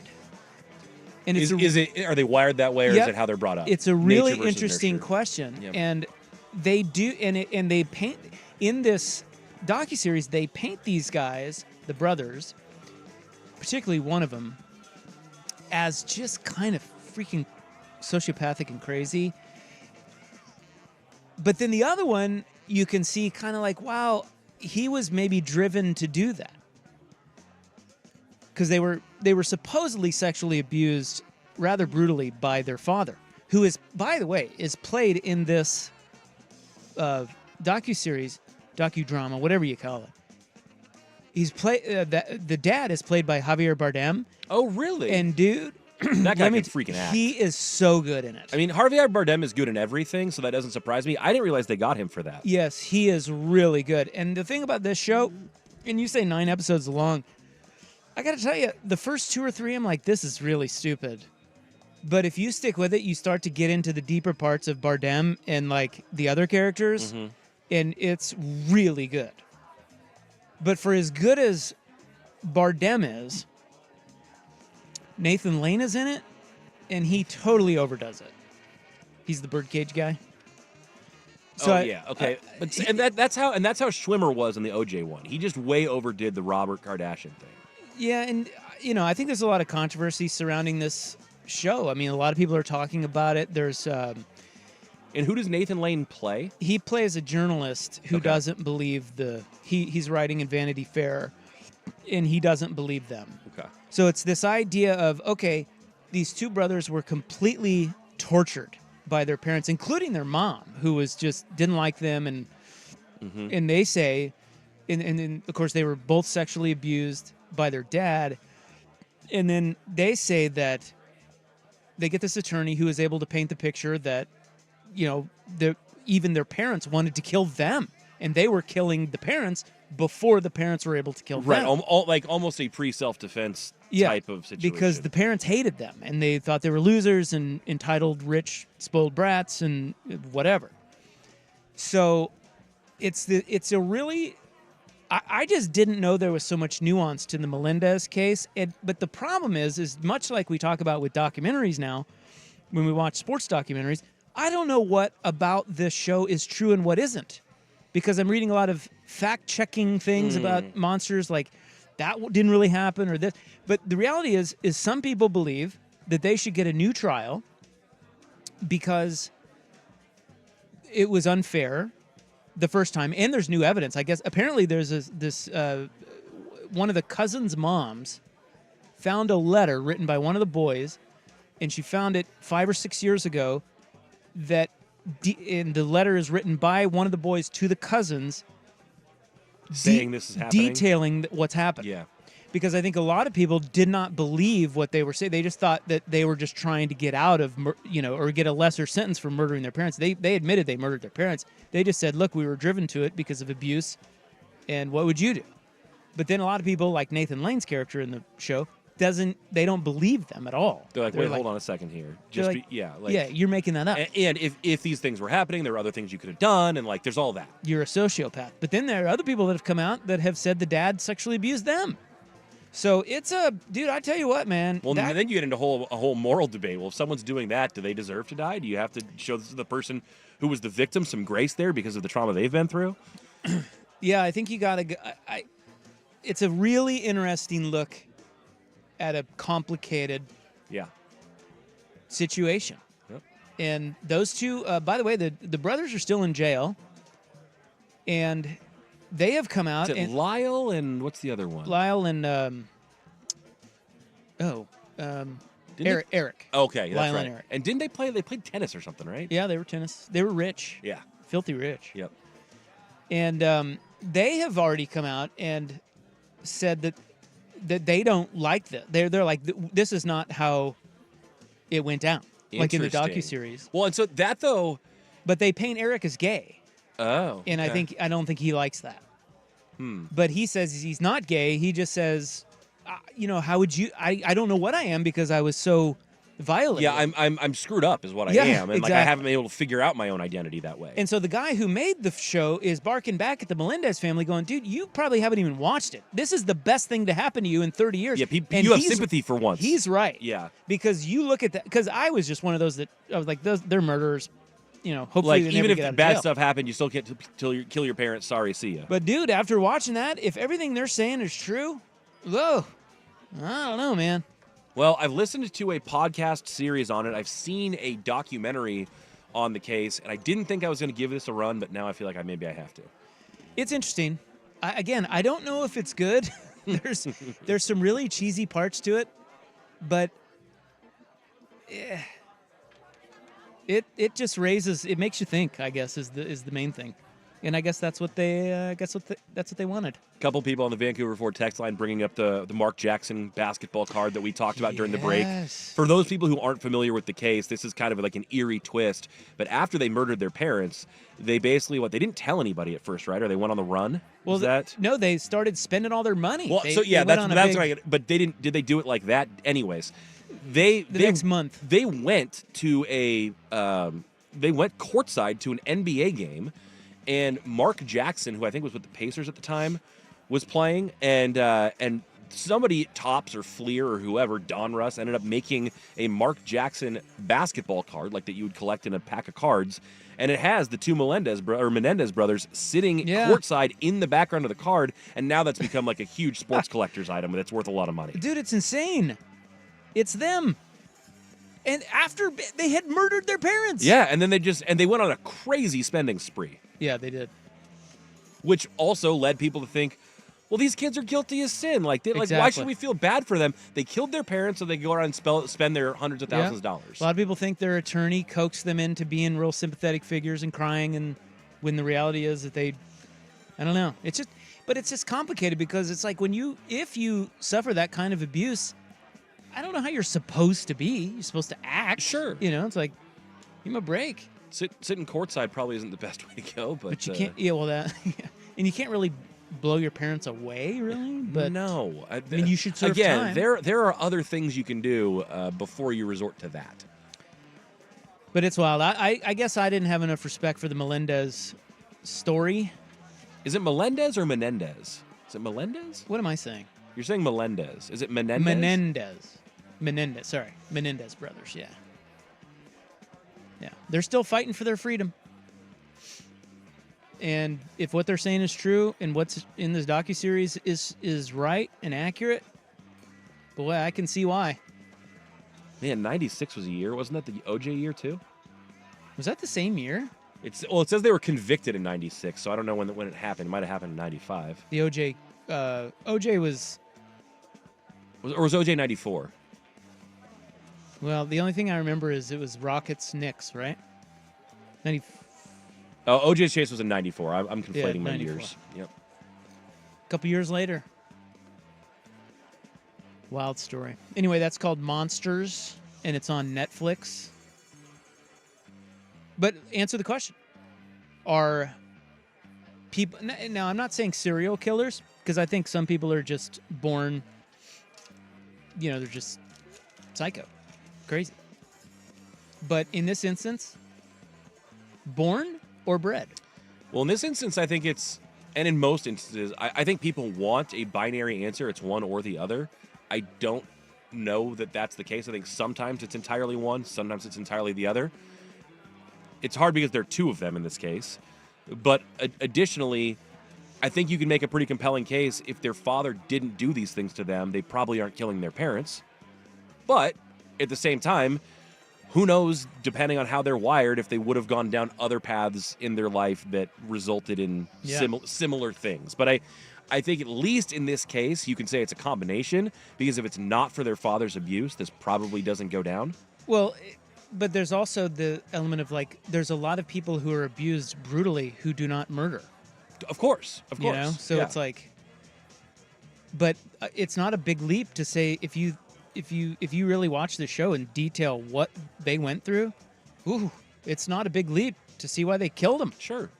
So, I don't know, man. I know the maker of it is getting a lot of heat, but I don't think he cares, because this is exactly what he wanted. Well, good, he shouldn't. Very controversial. And he's like, look, people don't talk about... He said specifically, I read an interview with him, he said, people specifically don't talk about male sexual abuse. It's not a thing. Yeah. And he said, this gets people talking. Yeah. That's what I wanted. Well, and the thing we've talked about, too, with some of the other sports docuseries, you do have to ask who made it and who it's for. And I think, frankly, the fact that it maybe supports the Menendez brothers and they're not on board with it means it's probably pretty... I don't want to say it's pretty right on, but usually if both sides have issues, it's somewhere right down the middle. I feel like you can trust that to a degree. Whereas, when Johnny Manziel is telling his story in his words, you're like, okay, like, are we really getting all the things that are happening here? But this feels a little bit more like, if it's not from them, and it's not from, either like law enforcement that wants them put away forever or like not to get out, then you would imagine they're probably getting a fair shake here, or at least as fair as the director can do. Yeah. Well, he certainly took a lot of the things that they were saying and brought them to life for a lot of people. And like you said, the younger generation has never... They probably don't have much familiarity with the case. Very interesting. Monsters, it's on Netflix.